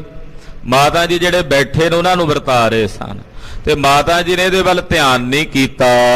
ਬਹੁ ਨਰਕੋ ਦੇਤ ਪ੍ਰਬੀਨਾ। ਬਾਕੀ ਜਿਹੜੀ ਸੰਗਤ ਸੀ ਉਹਨਾਂ ਨੂੰ ਮਾਤਾ ਜੀ ਪ੍ਰਸ਼ਾਦਾ ਵਰਤਾਈ ਜਾਂਦੇ ਹਨ। ਪੁਨ ਜਾਚਿਓ ਮੋਕੋ ਦੀਜੇ। ਇਹਨੇ ਦੁਬਾਰਾ ਫਿਰ ਜਾ ਕੇ ਮਾਤਾ ਜੀ ਕੋਲੋਂ ਮੰਗਿਆ, ਕਹਿਣ ਲੱਗਾ ਮਾਤਾ ਜੀ ਮੈਨੂੰ ਵੀ ਪ੍ਰਸ਼ਾਦਾ ਦੇ ਦਿਓ। ਨੈ ਤਨਕ ਬਿਲਮ ਕੋ ਕੀਜੇ।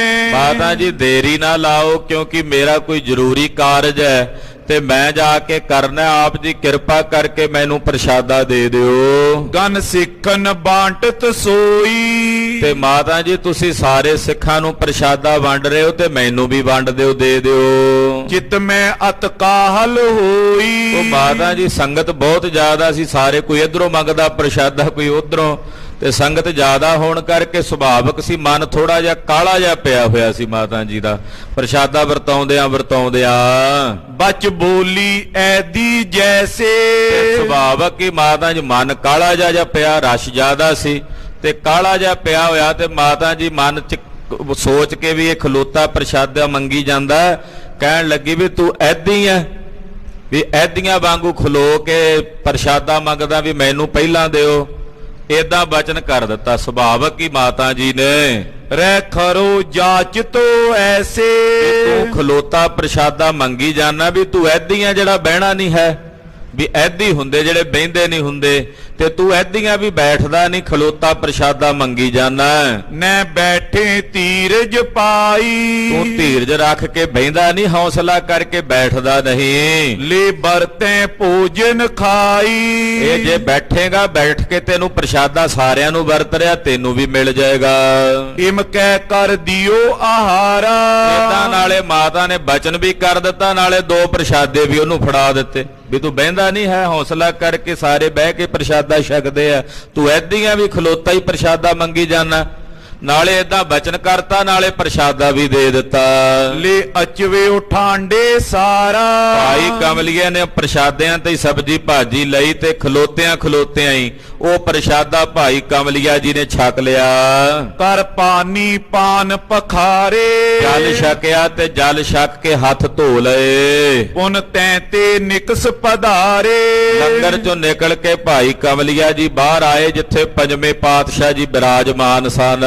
ਸ੍ਰੀ ਅਰਜਨ ਕੇ ਟਿਗੇ ਆਇਓ। ਗੁਰੂ ਅਰਜਨ ਦੇਵ ਸਾਹਿਬ ਜੀ ਦੇ ਦਰਬਾਰ 'ਚ ਭਾਈ ਕਮਲੀਆ ਜੀ ਪੁੱਜੇ ਹਨ।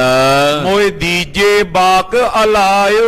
ਹੱਥ ਜੋੜ ਕੇ ਕਹਿਣ ਲੱਗੇ, ਮਹਾਰਾਜ ਜੀ ਹੁਣ ਕਿਰਪਾ ਕਰੋ, ਮੈਂ ਭੋਜਨ ਛਕ ਆਇਆ ਹਾਂ। ਨਹੀਂ ਤਾਂ ਠਾਂਡੋ ਨਿਕਟ ਤੁਮਾਰੇ। ਮਹਾਰਾਜ ਆਪ ਜੀ ਕਿਰਪਾ ਕਰ ਦਿਓ, ਕਿਉਂਕਿ ਮੈਂ ਬੈਠਣਾ ਤਾਂ ਹੈ ਨਹੀਂ, ਖਲੋਤਿਆਂ ਮੇਰੀਆਂ ਵੀ ਲੱਤਾਂ ਥੱਕ ਗਈਆਂ। ਮਹਾਰਾਜ ਕਿਰਪਾ ਕਰੋ, ਮੇਰੀ ਜਿਹੜੀ ਜ਼ਿੰਮੇਵਾਰੀ ਆ ਉਹ ਛੇਤੀ ਨਿਬੇੜ ਦਿਓ। ਮੈਂ ਬੈਠੋ ਆਇਸ ਧਾਰੇ। ਕਿ ਬਾਬਾ ਜੀ ਨੇ ਹੁਕਮ ਹੀ ਇਹੋ ਜਿਹਾ ਲਾਇਆ, ਉਹ ਕਹਿੰਦੇ ਬੈਠਣਾ ਹੀ ਨਹੀਂ ਤੂੰ ਉੱਥੇ ਜਾ ਕੇ, ਤੇ ਮਹਾਰਾਜ ਜੀ ਕਿਰਪਾ ਕਰੋ ਮੈਨੂੰ ਆਪ ਜੀ ਛੇਤੀ ਵਿਹਲਾ ਕਰ ਦਿਓ। ਤਬ ਸਤਿਗੁਰ ਤਨ ਅਨਵਾਇਓ। ਪੰਜਵੇਂ ਪਾਤਸ਼ਾਹ ਨੇ ਆਖਿਆ ਠੀਕ ਹੈ ਭਾਈ ਕਮਲੀਆ ਜੀ, ਗੁਰਦੇਵ ਨੇ ਖਜ਼ਾਨੇ ਚੋਂ ਮਾਇਆ ਮੰਗਵਾਈ, ਯੁਤ ਬਾਜੀ ਦਿਓ ਸੁਹਾਇਓ। 1000 ਰੁਪਈਆ ਤੇ ਇੱਕ ਬਹੁਤ ਹੀ ਵਧੀਆ ਸੋਹਣਾ ਘੋੜਾ ਉੱਤੇ ਕਾਠੀ ਪਾ ਕੇ ਲਗਾਮ ਪਾ ਕੇ ਸ਼ਿੰਗਾਰ ਕੇ ਭਾਈ ਕਮਲੀਏ ਨੂੰ ਦਿੱਤਾ।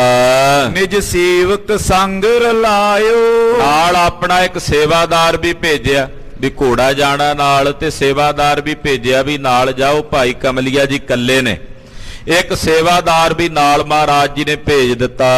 ਸੰਭਾਰ ਭਲੇ ਪਹੁੰਚਾਇਓ। ਤੇ ਤੂੰ ਭਾਈ ਸੰਭਾਲ ਕੇ ਘੋੜੇ ਨੂੰ, ਵੀ ਘੋੜਾ ਕਿਉਂਕਿ ਨਵਾਂ ਹੇਰਵਾ ਕਰੇਗਾ, ਤੂੰ ਘੋੜੇ ਦੀ ਸੇਵਾ 'ਚ ਰਹਿਣਾ। ਤੋ ਭਾਈ ਕਮਲੀਏ ਦੇ ਨਾਲ ਇਹ ਘੋੜਾ ਬਾਬਾ ਜੀ ਕੋਲ ਪਹੁੰਚਦਾ ਕਰਕੇ ਆਓ। ਸ਼੍ਰੀ ਨਾਨਕ ਦਿਉਰੇ ਥਾਨਾ। ਦਿਉਰੇ ਬਾਬਾ ਨਾਨਕ, ਜਿੱਥੇ ਮਹਾਰਾਜ ਗੁਰੂ ਨਾਨਕ ਪਾਤਸ਼ਾਹ ਦਾ ਸਥਾਨ ਹੈ, ਬਾਬਾ ਜੀ ਬਿਰਾਜਦੇ ਨੇ, ਉੱਥੇ ਜਾ ਕੇ ਹਾਜ਼ਰੀ ਭਰ ਕੇ ਆਓ। ਸ੍ਰੀ ਚੰਦ ਥਿਰੇ ਤਪਵਾਨਾ। ਜਿੱਥੇ ਬਾਬਾ ਸ਼੍ਰੀ ਚੰਦ ਜੀ ਤਪ ਦੀ ਮੂਰਤ ਹੋ ਕੇ ਬੈਠਦੇ ਐ, ਉੱਥੇ ਜਾ ਕੇ ਤੁਸੀਂ ਸੇਵਾ ਟਹਿਲ ਕਰੋ। ਖਾਲਸਾ ਜੀ, ਮਹਾਰਾਜ ਪੰਜਵੇਂ ਪਾਤਸ਼ਾਹ ਜਦੋਂ ਇੱਥੇ ਗਏ ਐ, ਤੇ ਬਾਬਾ ਲਖਮੀ ਦਾਸ ਜੀ ਦੇ 2 ਸਾਹਿਬਜ਼ਾਦੇ ਸੀ, ਬਾਬਾ ਮਾਨਕ ਚੰਦ ਜੀ ਔਰ ਬਾਬਾ ਮੇਹਰ ਚੰਦ ਜੀ। ਮਹਾਰਾਜ ਜੀ ਜਦੋਂ ਗਏ ਤੇ ਗੁਰਦੇਵ ਨੇ ਆਪਣੇ ਹੱਥਾਂ ਦੇ 2 ਕੜੇ ਬੜੇ ਕੀਮਤੀ ਸੋਨੇ ਦੇ, ਇੱਕ ਬਾਬੇ ਮੇਹਰ ਚੰਦ ਨੂੰ ਦਿੱਤਾ, ਇੱਕ ਬਾਬੇ ਮਾਨਕ ਚੰਦ ਨੂੰ ਦਿੱਤਾ। ਉਹ ਇਤਿਹਾਸਕ ਸਥਾਨ ਉੱਥੇ ਅੱਜ ਵੀ ਹਾਜ਼ਰ ਹੈ, ਡੇਰਾ ਬਾਬਾ ਨਾਨਕ ਵਿਖੇ। ਤੋਂ ਬਹੁਤ ਹੀ ਪ੍ਰੇਮ ਸੀ ਗੁਰੂ ਘਰ ਨਾਲ। ਹੁਣ ਅੱਜ ਕੱਲ ਗੁਰੂ ਖਾਲਸਾ ਜੀ, ਜਿਹਨੂੰ ਗੁਰਸਿੱਖੀ ਦੇ ਬਾਰੇ ਕੋਈ ਬੋਧ ਨਹੀਂ, ਉਹ ਉੱਠ ਕੇ ਜਦੋਂ ਕੋਈ ਮਾੜਾ ਜਾਂ 2 ਸ਼ਬਦ ਬੋਲਣੇ ਆਉਂਦੇ ਆ ਸੋਸ਼ਲ ਮੀਡੀਆ ਤੇ, ਕੋਈ ਰੋਕ ਟੋਕ ਤਾਂ ਹੈ ਨਹੀਂ, ਜਿਹਦਾ ਮੂੰਹ ਤਾਣੇ ਹੋ ਕੇ ਸਾਰੇ ਆਪੋ ਆਪਣੀ ਮਰਜ਼ੀ ਨਾਲ ਬੋਲੀ ਜਾਂਦੇ। ਬਾਬਾ ਸ਼੍ਰੀ ਚੰਦ ਜੀ ਦੇ ਖਿਲਾਫ ਜੋ ਬਕਵਾਸ ਕਰਦੇ ਆ, ਨਾ ਕਹਿਣ ਵਾਲੀਆਂ ਗੱਲਾਂ ਕਰਦੇ ਆ। ਖਾਲਸਾ ਜੀ, ਗੁਰੂ ਘਰ ਨਾਲ ਬਹੁਤ ਹੀ ਸਨੇਹ ਰਿਹਾ ਬਾਬਾ ਜੀ ਦਾ। ਜੇ ਬਾਬਾ ਸ਼੍ਰੀ ਚੰਦ ਜੀ ਦੇ ਨਾਲ ਕੋਈ ਵੈਰ ਵਿਰੋਧ ਦੀ ਬਿਰਤੀ ਹੁੰਦੀ ਤੇ 6ਵੇਂ ਪਾਤਸ਼ਾਹ ਗੁਰੂ ਹਰਗੋਬਿੰਦ ਸਾਹਿਬ ਆਪਣਾ ਸਾਹਿਬਜ਼ਾਦਾ ਬਾਬਾ ਗੁਰਦਿੱਤਾ ਜੀ ਨੂੰ ਬਾਬਾ ਸ਼੍ਰੀ ਚੰਦ ਜੀ ਦੇ ਕੋਲ ਭੇਟਾ ਨਾ ਕਰਦੇ ਵੀ ਬਾਬਾ ਜੀ ਇਹ ਤੁਹਾਡਾ ਹੈ। ਤੋਂ ਬਹੁਤ ਹੀ ਅਦਬ ਸਤਕਾਰ ਸੀ ਬਾਬਾ ਸ਼੍ਰੀ ਚੰਦ ਜੀ ਦਾ। ਜਦੋਂ ਗੁਰੂ ਰਾਮਦਾਸ ਪਾਤਸ਼ਾਹ ਜੀ ਮਹਾਰਾਜ ਜੀ ਬਿਰਾਜਮਾਨ ਸ੍ਰੀ ਦਰਬਾਰ ਸਾਹਿਬ, ਹੁਣ ਵੀ ਪ੍ਰਕਰਮਾਂ ਦੇ ਵਿੱਚ, ਪਹਿਲਾਂ ਤਾਂ ਅੰਦਰੋਂ ਰਸਤਾ ਸੀਗਾ, ਜਦੋਂ ਕੁਝ ਸਾਲ ਪਹਿਲਾਂ, ਦਹਾਕੇ ਪਹਿਲਾਂ, ਜਿਹੜਾ ਬ੍ਰਹਮ ਬੂਟਾ ਅਖਾੜਾ ਹੈ ਬਾਬਾ ਸ਼੍ਰੀ ਚੰਦ ਜੀ ਦਾ ਸਥਾਨ, ਇੱਥੇ ਬਾਬਾ ਜੀ ਬੈਠੇ ਸੀ ਬੋੜ ਥੱਲੇ ਆ ਕੇ, ਗੁਰੂ ਰਾਮਦਾਸ ਸਾਹਿਬ ਦੇ ਦਰਸ਼ਨ ਕੀਤੇ। ਤੋਂ ਅੰਦਰ ਨੂੰ ਪਹਿਲਾਂ ਰਸਤਾ ਖੁੱਲਦਾ ਸੀ। ਬਹੁਤ ਹੀ ਉਦਾਸੀ ਸੰਪਰਦਾ, ਨਿਰਮਲੇ ਸੰਪਰਦਾਏ, ਜਿੰਨੀਆਂ ਸੰਪਰਦਾਵਾਂ ਬਹੁਤ ਹੀ ਮਿਲ ਜੁਲ ਕੇ ਪ੍ਰੇਮ ਭਾਵ ਨਾਲ ਪੰਥ 'ਚ ਰਹਿੰਦੀਆਂ। ਉਦਾਸੀਆਂ 'ਚ ਕੋਈ ਨਾਰਾਇਣ ਦਾਸ ਵਰਗਾ ਮਹੰਤ ਇੱਕ ਅੱਧਾ ਮਲੇਛ ਪੈਦਾ ਹੋਇਆ, ਉਹਨੇ ਸਾਰੇ ਉਦਾਸੀਆਂ ਦੀ ਭੰਡੀ ਕਰਵਾਈ। ਪਰ ਜੇ ਇੱਕ ਬੰਦਾ ਮਾੜਾ ਹੋਵੇ ਤੇ ਸਾਰੀਆਂ ਸੰਸਥਾਵਾਂ, ਸਾਰੀ ਸੰਸਥਾ ਜਾਂ ਸਾਰੀ ਸੰਪਰਦਾ ਨਹੀਂ ਮਾੜੀ ਹੁੰਦੀ। ਉਦਾਸੀ ਮਹਾਂਪੁਰਖਾਂ ਨੇ ਬਹੁਤ ਪ੍ਰਚਾਰ ਪ੍ਰਸਾਰ ਕੀਤਾ। ਬੜੇ ਬੜੇ ਮਹਾਨ ਤਤਵੇਤਾ ਮਹਾਂਪੁਰਖ, ਉਦਾਸੀਨ ਸੰਪਰਦਾਏ ਦੇ ਮਹਾਂਪੁਰਖ ਭਾਈ ਮੀਆਂ ਸਾਹਿਬ, ਜਿਨ੍ਹਾਂ ਨੇ ਆਪਣੇ ਆਪ ਪਟਿਆਲੇ ਦੇ ਇਲਾਕੇ 'ਚ ਬਹੁਤ ਪ੍ਰਚਾਰ ਕੀਤਾ। ਭਾਈ ਮੀਆਂ ਸਾਹਿਬ, ਜਿਨ੍ਹਾਂ ਨੂੰ 9ਵੇਂ ਪਾਤਸ਼ਾਹ ਨੇ ਬਖਸ਼ਿਸ਼ ਕੀਤੀ। ਇਸੇ ਤਰ੍ਹਾਂ ਭਾਈ ਬਾਲੂ ਹਸਨਾ ਜੀ, ਬਾਬਾ ਨਾਨਕ ਮਤੇ ਜਾ ਕੇ ਕਿੱਥੇ ਨੇਪਾਲ ਤੱਕ ਜਾ ਕੇ ਉਹਨਾਂ ਨੇ ਗੁਰਮਤ ਦੇ ਪ੍ਰਚਾਰ ਪ੍ਰਸਾਰ ਦੀ ਸੇਵਾ ਨਿਭਾਈ। ਨੇਪਾਲ 'ਚ ਮਹਾਰਾਜ ਗੁਰੂ ਨਾਨਕ ਸਾਹਿਬ ਦੇ ਸਥਾਨ ਕਾਠਮੰਡੂ, ਉੱਥੇ ਬਾਬਾ ਅਲਮਸ ਜੀ ਨੇ ਜਾ ਕੇ ਸੇਵਾ ਨਿਭਾਈ। ਜਿੱਥੇ ਜਿੱਥੇ ਗੁਰੂ ਸਾਹਿਬਾਂ ਦੇ ਸਥਾਨ ਦੱਬੇ ਹੋਏ ਸਨ, ਹੁਣ ਵੀ ਬਹੁਤ ਥਾਵਾਂ ਤੇ ਐਸੇ ਸਥਾਨ ਨੇ ਜਿਹੜੇ ਉੱਥੋਂ ਦੇ ਲੋਕਾਂ ਨੇ ਹੁਣ ਦੱਬ ਹੀ ਲਏ ਆ। ਰੋਜ਼ ਹੀ ਮੀਡੀਆ ਦੇ ਉੱਤੇ ਕੋਈ ਨਾ ਕੋਈ ਖਬਰ ਆਉਂਦੀ ਹੈ। ਪਰ ਉਹ ਮਹਾਂਪੁਰਖਾਂ ਨੇ ਉਹਨਾਂ ਵੇਲਿਆਂ ਵਿੱਚ ਜਾ ਕੇ ਉਹਨਾਂ ਸਥਾਨਾਂ ਦੀ ਮਰਿਆਦਾ ਨੂੰ ਬਹਾਲ ਕੀਤਾ। ਤੋ ਉਦਾਸੀ ਸੰਪਰਦਾਏ ਦੇ ਭੂਸ਼ਣ ਬੜੇ ਬੜੇ ਮਹਾਂਪੁਰਖ ਬਾਬਾ ਸ਼੍ਰੀ ਚੰਦ ਜੀ ਦੀ ਸੰਪਰਦਾਏ ਹੈ। ਤੋ ਮਹਾਰਾਜ ਜੀ ਨੇ ਬੜਾ ਹੀ ਪ੍ਰੇਮ ਕੀਤਾ। ਕਹਿੰਦੇ ਵੀ ਜਾਓ, ਭਾਈ ਸਿੱਖ ਨੂੰ ਹੁਕਮ ਕੀਤਾ ਵੀ ਨਾਲ ਜਾ ਕੇ ਇਹ ਘੋੜਾ ਬਾਬਾ ਜੀ ਕੋਲ ਉੱਥੇ ਡੇਰਾ ਬਾਬਾ ਨਾਨਕ ਛੱਡ ਕੇ ਆਓ। ਤਬ ਦਾਸਨ ਬਿਨੇ ਬਖਾਨੀ। ਸਾਨੇ ਬੇਨਤੀ ਕੀਤੀ। ਇਹ ਭੇਟ ਤੁਮਰੀ ਆਨੀ, ਕਹਿਣ ਲੱਗੇ ਬਾਬਾ ਜੀ ਆਪ ਜੀ ਦੀ ਭੇਟਾ ਆ ਗਈ ਹੈ। ਸੁਨ ਹਰਕਤ ਹੋਏ ਪ੍ਰਬੀਨਾ। ਬਾਬਾ ਸ਼੍ਰੀ ਚੰਦ ਜੀ ਬੜੇ ਖੁਸ਼ ਹੋਏ ਵੇਖ ਕੇ ਕਿ ਗੁਰੂ ਸਾਹਿਬ ਜੀ ਨੇ ਸਾਡਾ ਸਨਮਾਨ ਕੀਤਾ। ਨਿਜ ਸੇਵ ਕੀ ਭਾਈ ਕਮਲੀਏ ਨੂੰ ਬਾਬਾ ਸ਼੍ਰੀ ਚੰਦ ਜੀ ਪੁੱਛਦੇ ਹਨ, ਕਉ ਬਾਤ ਕਮਲੀਆ ਸਾਰੀ। ਕਹਿੰਦੇ ਭਾਈ ਕਮਲੀਆ ਜੀ ਸਾਰੀ ਗੱਲ ਦੱਸਿਓ ਸ਼ੁਰੂ ਤੋਂ ਲੈ ਕੇ ਅੰਤ ਤਾਈਂ, ਜਿਵੇਂ ਤੁਸੀਂ ਗੁਰੂ ਘਰ ਗਏ ਹੋ। ਜਬ ਗੁਰ ਟਿਕ ਜਾਏ ਉਚਾਰੀ, ਕਿ ਜਦੋਂ ਤੁਸੀਂ ਸਤਿਗੁਰਾਂ ਦੇ ਕੋਲ ਜਾ ਕੇ ਬੇਨਤੀ ਕੀਤੀ ਮੇਰੇ ਵੱਲੋਂ, ਤਬ ਹਰਖ ਕੇ ਰਿਸ ਉਰ ਛਾਈ। ਉਦੋਂ ਪੰਜਵੇਂ ਪਾਤਸ਼ਾਹ ਦਾ ਚਿਹਰਾ ਕਿਹੋ ਜਿਹਾ ਸੀ? ਕਿਉਂਕਿ 1000 ਰੁਪਈਆ ਬਹੁਤ ਹੁੰਦਾ, ਉਦੋਂ ਮੰਗਿਆ ਜਾ ਕੇ ਵੀ ਉਹਨਾਂ ਨੇ ਚਿਹਰੇ ਤੇ ਕੀ ਰਿਐਕਸ਼ਨ ਦਿੱਤਾ ਸੀ? ਉਹਨਾਂ ਦੇ ਚਿਹਰੇ ਤੇ ਖੁਸ਼ੀ ਸੀ ਜਾਂ ਕੋਈ ਕਿਸੇ ਪ੍ਰਕਾਰ ਨਾਲ ਰੋਸ ਸੀ? ਕਿਮ ਕਹਿ ਕਰ ਭੇਟ ਪਠਾਈ, ਉਹਨਾਂ ਨੇ ਕੀ ਕਹਿ ਕੇ ਭੇਟਾ ਭੇਜੀ ਐ? ਰਹਿ ਠਾਂਡੇ ਕੇ ਤਿੰਨ ਕਾਲਾ। ਤਾਂ ਉੱਥੇ ਖਲੋਤਾ ਰਿਹਾ ਜਾ ਕੇ ਵੀ ਕਿਤੇ ਗੁਰੂ ਸਾਹਿਬ ਨਾਰਾਜ਼ ਤਾਂ ਨਹੀਂ ਹੋਏ ਵੀ ਤੂੰ ਖਲੋਤੇ ਨਹੀਂ ਭੇਟਾ ਮੰਗੀ ਐ? ਕਿਮ ਬੋਲੇ ਬਾਕ ਰਸਾਲਾ, ਉਹਨਾਂ ਨੇ ਕੀ ਬਚਨ ਕਹੇ ਆਪਣੇ ਮੁਖੋਂ? ਗੁਰਦਾਸ ਕਮਲੀਆ ਦੋ। ਭਾਈ ਕਮਲੀਆ ਜੀ ਤੇ ਇੱਕ ਮਹਾਰਾਜ ਜੀ ਦਾ ਸੇਵਾਦਾਰ ਵੀ ਗਿਆ ਸੀ ਨਾਲ, ਉਹ ਬੋਲੇ, ਓਏ ਠਾਂਡੇ ਆਗੇ ਸੋ। ਉਹ ਬਾਬਾ ਸ਼੍ਰੀ ਚੰਦ ਜੀ ਦੇ ਸਨਮੁਖ ਖੜੇ ਸਨ ਦੋਵੇਂ। ਬਿਰਤਾਂਤ ਪਿਓ ਜੋ ਬਤਾਵਾ, ਉਹ ਬਿਰਤਾਂਤ ਹੋਇਆ ਭਾਈ ਕਮਲੀਏ ਨੇ ਦੱਸਿਆ। ਮੈਂ ਜਾਏ ਸੋ ਬਾਤ ਸੁਣਾਵਾ, ਕਹਿੰਦੇ ਮੈਂ ਜਾ ਕੇ ਪੰਜਵੇਂ ਪਾਤਸ਼ਾਹ ਜੀ ਨੂੰ ਤੁਹਾਡਾ ਬਚਨ ਸੁਣਾਇਆ। ਨੈ ਛੋਭ ਗੁਰੂ ਉਰ ਹੋਵਾ, ਗੁਰੂ ਸਾਹਿਬ ਨੇ ਕੋਈ ਛੋਭ ਨਹੀਂ ਕੀਤਾ, ਸੁਣ ਕੇ ਸਗੋਂ ਬਹੁਤ ਹੀ ਖੁਸ਼ ਹੋਏ। ਸਮ ਪੂਰਬ ਕੇ ਮੁਖ ਜੋਵਾ, ਉਹਨਾਂ ਦਾ ਮੁਖ ਉਸੇ ਤਰ੍ਹਾਂ ਰਿਹਾ ਜਿਵੇਂ ਉਦਰ ਸਥਾਨੇ। ਉਹਨਾਂ ਕਿਹਾ ਭਾਈ ਕਮਲੀਆ ਜੀ ਦੂਰੋਂ ਆਇਓ, ਪਹਿਲਾਂ ਲੰਗਰ 'ਚ ਪ੍ਰਸ਼ਾਦਾ ਛਕੋ। ਤਬ ਪਹੁੰਚਿਓ ਭੋਜਨ ਖਾਨੇ, ਤੇ ਮੈਂ ਜਾਗਰ 'ਚ ਪ੍ਰਸ਼ਾਦਾ ਛਕਣ ਲਈ ਪਹੁੰਚਿਆ। ਸ਼੍ਰੀ ਗੰਗਾ ਤੈ ਆਵੇਂ, ਉੱਥੇ ਤਾਂ ਗੰਗਾ ਜੀ ਪ੍ਰਸ਼ਾਦਾ ਵਰਤਾ ਰਹੇ ਸਨ। ਸਿੱਖ ਪੁੰਜ ਅਸਨ ਲੇ ਖਾਵੇਂ, ਬਹੁਤ ਸਾਰੇ ਸਿੱਖ ਪ੍ਰਸ਼ਾਦਾ ਲੈ ਕੇ ਬਹੁ ਭੀਰ ਪਈ ਸਿੱਖ ਲੇਤੇ। ਅਸੀਂ ਸੰਗਤ ਸਾਰੀ ਤੇ ਮਾਤਾ ਜੀ ਕੱਲੇ ਸਨ ਪ੍ਰਸ਼ਾਦਾ ਵਰਤਾਉਣ ਵਾਲੇ। ਇੱਕ ਮਾਤਾ ਭੋਜਨ ਦੇਤੇ, ਕੱਲੀ ਮਾਤਾ ਦੇ ਕੋਲ ਸੀ ਟੋਕਰੀ ਪ੍ਰਸ਼ਾਦਿਆਂ ਵਾਲੀ। ਮੈਂ ਜਾਚਿਓ ਇੱਕ ਦੋਏ ਬਾਰੀ, ਮੈਂ ਇੱਕ ਦੋ ਵਾਰੀ ਜਦੋਂ ਉਹਨਾਂ ਕੋਲੋਂ ਪ੍ਰਸ਼ਾਦਾ ਮੰਗਿਆ, ਤਿੰਨ ਦੇਖਤ ਗਾ ਉਚਾਰੀ। ਮੈਨੂੰ ਖਲੋਤੇ ਨੂੰ ਵੇਖ ਕੇ ਉਹਨਾਂ ਨੇ ਬਚਨ ਕਿਹਾ, ਸਮ ਐਦੀ ਕੇ ਤੁਮ ਆਵੋ, ਤੂੰ ਐਦੀ ਬਣ ਕੇ ਆਇਆ ਚੱਲ ਕੇ। ਰਹਿ ਖਰੇ ਅਸਨ ਕੋ ਖਾਵੋ, ਇਹ ਖਲੋਤਾ ਭੋਜਨ ਮੰਗਦਾ ਤੇ ਖਲੋਤਾ ਹੀ ਖਾਣਾ ਚਾਹੁੰਦਾ। ਕਿਮ ਕਹਿ ਕਰ ਦਿਓ ਆਹਾਰਾ, ਇਹ ਕਹਿ ਕੇ ਮੈਨੂੰ ਉਹਨਾਂ ਨੇ ਪ੍ਰਸ਼ਾਦਾ ਵੀ ਦੇ ਦਿੱਤਾ। ਮੈਂ ਖਾਇਓ ਵੈਰ ਪਧਾਰਾ, ਤੇ ਮੈਂ ਪ੍ਰਸ਼ਾਦਾ ਛਕ ਕੇ ਉੱਥੋਂ ਲੰਗਰ ਚੋਂ ਬਾਹਰ ਆ ਗਿਆ। ਗੁਰ ਅਰਜਿਟ ਮੰਗਾਈ, ਫਿਰ ਪੰਜਵੇਂ ਪਾਤਸ਼ਾਹ ਨੇ ਭੇਟਾ ਮੰਗਵਾਈ। ਸਿੱਖ ਦੇ ਕਰ ਸੰਗ ਪਠਾਈ। ਸਿੱਖ ਆਇਆ ਨਾਲ, ਮਹਾਰਾਜ ਇਹਦੇ ਹੱਥੀਂ ਘੋੜਾ ਤੇ ਭੇਟਾ ਮੇਰੇ ਨਾਲ ਸਤਕਾਰ ਵਜੋਂ ਭੇਜਿਆ। ਸੁਨ ਸ੍ਰੀ ਚੰਦ ਜਿਨ ਭੈਨਾ, ਬਾਬਾ ਸ਼੍ਰੀ ਚੰਦ ਜੀ ਮਹਾਂਪੁਰਖ ਤੁਰਿਆ ਪਦ 'ਚ ਰਹਿਣ ਵਾਲੇ ਨਿਰਭੈ ਸਨ। ਰਿਸ ਤਨਕ ਧਾਰ ਕਹਿ ਬੈਨਾ, ਥੋੜਾ ਜਿਹਾ ਮਨ 'ਚ ਰੰਜ ਜਿਹਾ ਆਇਆ ਵੀ ਮਾਤਾ ਜੀ ਸਾਡੇ ਸੇਵਾਦਾਰਾਂ ਨੂੰ ਐਦੀ ਦੱਸਦੇ ਆ ਵੀ ਮੇਰਾ ਸੇਵਾਦਾਰ ਗਿਆ ਉਹਨਾਂ ਦੇ ਘਰ ਤੇ ਉਹਨੂੰ ਮਾਤਾ ਜੀ ਐਦੀ ਦੱਸਦੇ ਆ, ਏਦਾਂ ਨਹੀਂ ਉਹਨਾਂ ਨੂੰ ਕਹਿਣਾ ਚਾਹੀਦਾ। ਨਾਲੇ ਇੱਥੋਂ ਖਾਲਸਾ ਜੀ ਸੰਕੇਤ ਮਿਲਦਾ ਕਿ ਗੁਰੂ ਘਰ 'ਚ ਸੇਵਾ ਨਿਭਾਉਣ ਵੇਲੇ ਸਾਡੀ ਬੋਲਬਾਣੀ ਕਿਸ ਤਰ੍ਹਾਂ ਦੀ ਹੋਣੀ ਚਾਹੀਦੀ ਹੈ। ਇੱਥੇ ਤਾਂ ਸੇਵਾ ਕਰਦਿਆਂ ਖਾਣ ਨੂੰ ਪੈਂਦੇ ਆ ਵੀ ਤੂੰ ਕੀ ਕਰਦਾ, ਚਾਲੋ ਪਾਸੇ ਹਟ। ਖਬਰੇ ਸੰਗਤ ਵਿੱਚ ਕਿਹੜੀ ਅਵਸਥਾ ਵਾਲਾ, ਕਿਹੜੀ ਕੋਈ ਖੇਡ ਵਾਲਾ ਬੈਠਾ ਹੋਵੇ, ਕਿਹਦੇ ਨਾਲ ਕਿਹੋ ਜਿਹਾ ਬਚਨ ਹੋ ਜਾਏ। ਤੋ ਬਚਨ ਸੰਕੋਚ ਕੇ ਕਰਨਾ ਚਾਹੀਦਾ ਰਸਨਾ ਤੋਂ। ਇਹ ਸੇਧ ਮਿਲਦੀ ਆ ਇੱਥੋਂ ਇਤਿਹਾਸ ਵਿੱਚੋਂ। ਤੋ ਬਾਬਾ ਜੀ ਦੇ ਮਨ 'ਚ ਨਾ ਥੋੜਾ ਜਿਹਾ ਰੰਜ ਜਿਹਾ ਆਇਆ ਵੀ ਸਾਡਾ ਸੇਵਾਦਾਰ ਗਿਆ ਤੇ ਮਾਤਾ ਜੀ ਸਾਡੇ ਸੇਵਾਦਾਰ ਨੂੰ ਐਦੀ ਦੱਸਦੇ ਹਨ। ਜੇ ਅਹੇ ਐਦੀਨ ਭੂਖੇ, ਸੁਭਾਵਕ ਹੀ ਬਚਨ ਕੀਤਾ ਜਿਹੜਾ ਅੱਗੇ ਵਰਤਣਾ ਸੀ, ਕੋਈ ਸ਼ਰਾਬ ਨਹੀਂ ਕਹਿ ਸਕਦੇ ਇਹਨੂੰ। ਇਹ ਸੁਭਾਵਕ ਬਚਨ ਸੀ ਜਿਹੜਾ ਵਰਤਣਾ ਸੀ ਅੱਗੇ ਤੋਂ ਬਾਬਾ ਜੀ ਦੇ ਮੁਖੋਂ ਹੋ ਗਿਆ।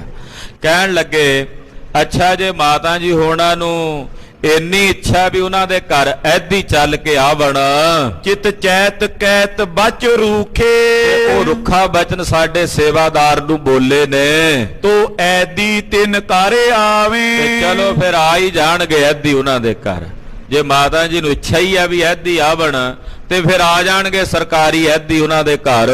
ਰਿਪ ਕੂਰੇ ਦੋਸ਼ ਲਗਾਵੀ, ਉਹਨਾਂ ਦੁਸ਼ਮਣ ਬਣ ਕੇ ਝੂਠੇ ਦੋਸ਼ ਲਾਉਣੇ ਆ ਗੁਰੂ ਘਰ ਤੇ। ਤਿਨ ਆਵਨ ਕੋ ਫਲ ਦੇਖੋ, ਤੇ ਫਿਰ ਉਹ ਐਦੀ ਆਵਣਗੇ, ਆ ਕੇ ਮਾਤਾ ਜੀ ਵੀ ਵੇਖ ਲੈਣਗੇ। ਤੁਰਕੇਸ਼ਰ ਦੁਖਦ ਵਿਸ਼ੇਖੋ, ਇਹ ਤੁਰਕੇਸ਼ਰ ਜਿਹੜਾ ਹੈ ਗੁਰੂ ਘਰ ਦਾ ਦੁੱਖ ਹੀ ਹੈ, ਦੁੱਖ ਦੇਵੇਗਾ ਗੁਰੂ ਪਾਤਸ਼ਾਹ ਨੂੰ। ਇਮ ਦਿਓ ਸਰਾਪ ਗੁਰ ਘਰ ਕੋ, ਇਹ ਤਾਂ ਬਚਨ ਹੀ ਕੀਤਾ ਬਾਬਾ ਜੀ ਨੇ। ਸੁਭਾਵ ਕੋ ਜਾਣਦੇ ਸੀ ਵੀ ਭਵਿੱਖ 'ਚ ਸਾਰਾ ਕੁਝ ਵਰਤਣਾ ਹੈ। ਓਏ ਹੋਨਹਾਰ ਪਰ ਹਰ ਕੋ, ਹੋਣੀ ਸੀ ਜਿਹੜੀ ਵਰਤਣੀ ਹੈ, ਇਹਨੂੰ ਤਾਂ ਕੋਈ ਰੋਕ ਨਹੀਂ ਸਕਦਾ। ਸਭ ਲਈ ਅਕੋਰ ਸੰਭਾਰੀ, ਸਾਰੀ ਭੇਟਾ ਜਿਹੜੀ ਆਈ ਉਹ ਬਾਬਾ ਜੀ ਨੇ ਸੰਭਾਲੀ। ਤਨ ਥਾਤੀ ਗਿਨੇ ਹਜ਼ਾਰੀ, ਜਦੋਂ ਮਾਇਆ ਵੇਖੀ ਵੀ 1000 ਰੁਪਈਆ ਬਾਬਾ ਜੀ ਨੇ ਵੇਖਿਆ, ਮਹਾਰਾਜ ਜੀ ਨੇ ਭੇਜਿਆ। ਉਨ ਘੋੜਾ ਸੁੰਦਰ ਹੀਰਾ, ਫਿਰ ਘੋੜਾ ਵੇਖਿਆ ਬੜਾ ਸੋਹਣਾ, ਪੰਜਵੇਂ ਪਾਤਸ਼ਾਹ ਨੇ ਭੇਜਿਆ। ਪ੍ਰਸੰਨ ਪਏ ਤਿਸ ਬੇਰਾ, ਬੜੇ ਹੀ ਖੁਸ਼ ਹੋਏ ਬਾਬਾ ਸ਼੍ਰੀ ਚੰਦ ਜੀ ਤੇ ਬੋਲੇ, ਗੁਰ ਘਰ ਮੈਂ ਵਧੇ ਤਬੇਲਾ। ਕਹਿੰਦੇ ਗੁਰੂ ਘਰ ਵਿੱਚ ਘੋੜਿਆਂ ਦਾ ਤਬੇਲਾ ਵਧੇ, ਇਹੋ ਜਿਹੇ ਵਧੀਆ ਵਧੀਆ ਘੋੜੇ ਮਹਾਰਾਜ ਜੀ ਦੇ ਤਬੇਲੇ ਹੋਵਣ। ਇਹ ਬਚਨ ਕੀਤਾ ਬਾਬਾ ਸ਼੍ਰੀ ਚੰਦ ਜੀ ਨੇ। ਓਏ ਅਦਕੇ ਸੈਨ ਸਕੇਲਾ, ਬੇਅੰਤ ਫੌਜਾਂ ਮਹਾਰਾਜ ਜੀ ਇਕੱਤਰ ਕਰਨ ਆਪਣੇ ਪਾਸ। ਗੁਰੂ ਹਰਗੋਬਿੰਦ ਸਾਹਿਬ ਬੇਅੰਤ ਸੈਨਾ ਦੇ ਮਾਲਕ ਹੋਵਣ। ਬਰ ਦੀਨੋ ਅਸ ਤਿਸ ਕਾਲਾ, ਇਹ ਬਚਨ ਵੀ ਬਾਬਾ ਜੀ ਨੇ ਸੁਭਾਵਕ ਹੀ ਆਪਣੀ ਰਸਨਾ ਤੋਂ ਕਿਹਾ। ਸਿੱਖ ਰਾਖਿਓ ਨਿਕਟ ਬਿਸਾਲਾ, ਫਿਰ ਉਹ ਜਿਹੜਾ ਸਿੱਖ ਆਇਆ ਸੀ ਉਹਨੂੰ ਆਪਣੇ ਕੋਲ ਰੱਖਿਆ। ਪੁਨ ਕੀਨ ਵਿਸਰਜਨ ਨੀਕੇ, ਉਹਨੂੰ ਕੁਝ ਸਮਾਂ ਰੱਖ ਕੇ ਫਿਰ ਉਹਨੂੰ ਵਿਦਾ ਕੀਤਾ ਬਾਬਾ ਜੀ ਨੇ। ਉਹਦਾ ਸਨਮਾਨ ਕਰਕੇ ਆਖਿਆ, ਮਹਾਰਾਜ ਜੀ ਨੂੰ, ਪੰਜਵੇਂ ਪਾਤਸ਼ਾਹ ਨੂੰ ਮੇਰੇ ਵੱਲੋਂ ਸ਼ੁਕਰਾਨਾ ਕਹਿਓ, ਉਹਨਾਂ ਦਾ ਧੰਨਵਾਦ ਕਰਿਓ, ਉਹਨਾਂ ਨੂੰ ਨਮਸਕਾਰ ਕਰਿਓ। ਤਿਗ ਆਇਓ ਸਤਗੁਰ ਜੀ ਕੇ, ਕਹਿੰਦੇ ਉਹ ਸਿੱਖ ਬਾਬਾ ਜੀ ਕੋਲੋਂ ਵਿਦਾ ਹੋ ਕੇ ਵਾਪਸ ਸ੍ਰੀ ਅੰਮ੍ਰਿਤਸਰ ਸਾਹਿਬ ਪੰਜਵੇਂ ਪਾਤਸ਼ਾਹ ਕੋਲ ਆਇਆ। ਕਹਿ ਸਕਲ ਪ੍ਰਸੰਗ ਸੁਨਾਇਓ, ਉਹਨੇ ਆ ਕੇ ਫਿਰ ਸਾਰਾ ਪ੍ਰਸੰਗ ਮਹਾਰਾਜ ਪੰਜਵੇਂ ਪਾਤਸ਼ਾਹ ਨੂੰ ਦੱਸਿਆ। ਜਿਮ ਬਰ ਅਰ ਸਰਾਪ ਅਲਾਇਓ, ਜਿਵੇਂ ਬਾਬਾ ਜੀ ਨੇ ਬਚਨ ਕੀਤਾ ਪਹਿਲਾ ਵੀ ਐਦੀਆਂ ਵਾਲਾ, ਤੇ ਫਿਰ ਜਿਹੜਾ ਬਾਅਦ ਵਿੱਚ ਬਚਨ ਕੀਤਾ ਵੀ ਗੁਰੂ ਘਰ ਦਾ ਤਬੇਲਾ ਵਧੇਗਾ, ਘੋੜੇ ਬੇਅੰਤ ਹੋਣਗੇ, ਫੌਜਾਂ ਹੋਣਗੀਆਂ। ਸਭ ਵਿਖੇ ਜਬੇ ਬਿਦਤਾਵਾ, ਇਹ ਸਾਰਾ ਬਚਨ ਉਸ ਸਿੱਖ ਨੇ ਪੰਜਵੇਂ ਪਾਸਿਆ।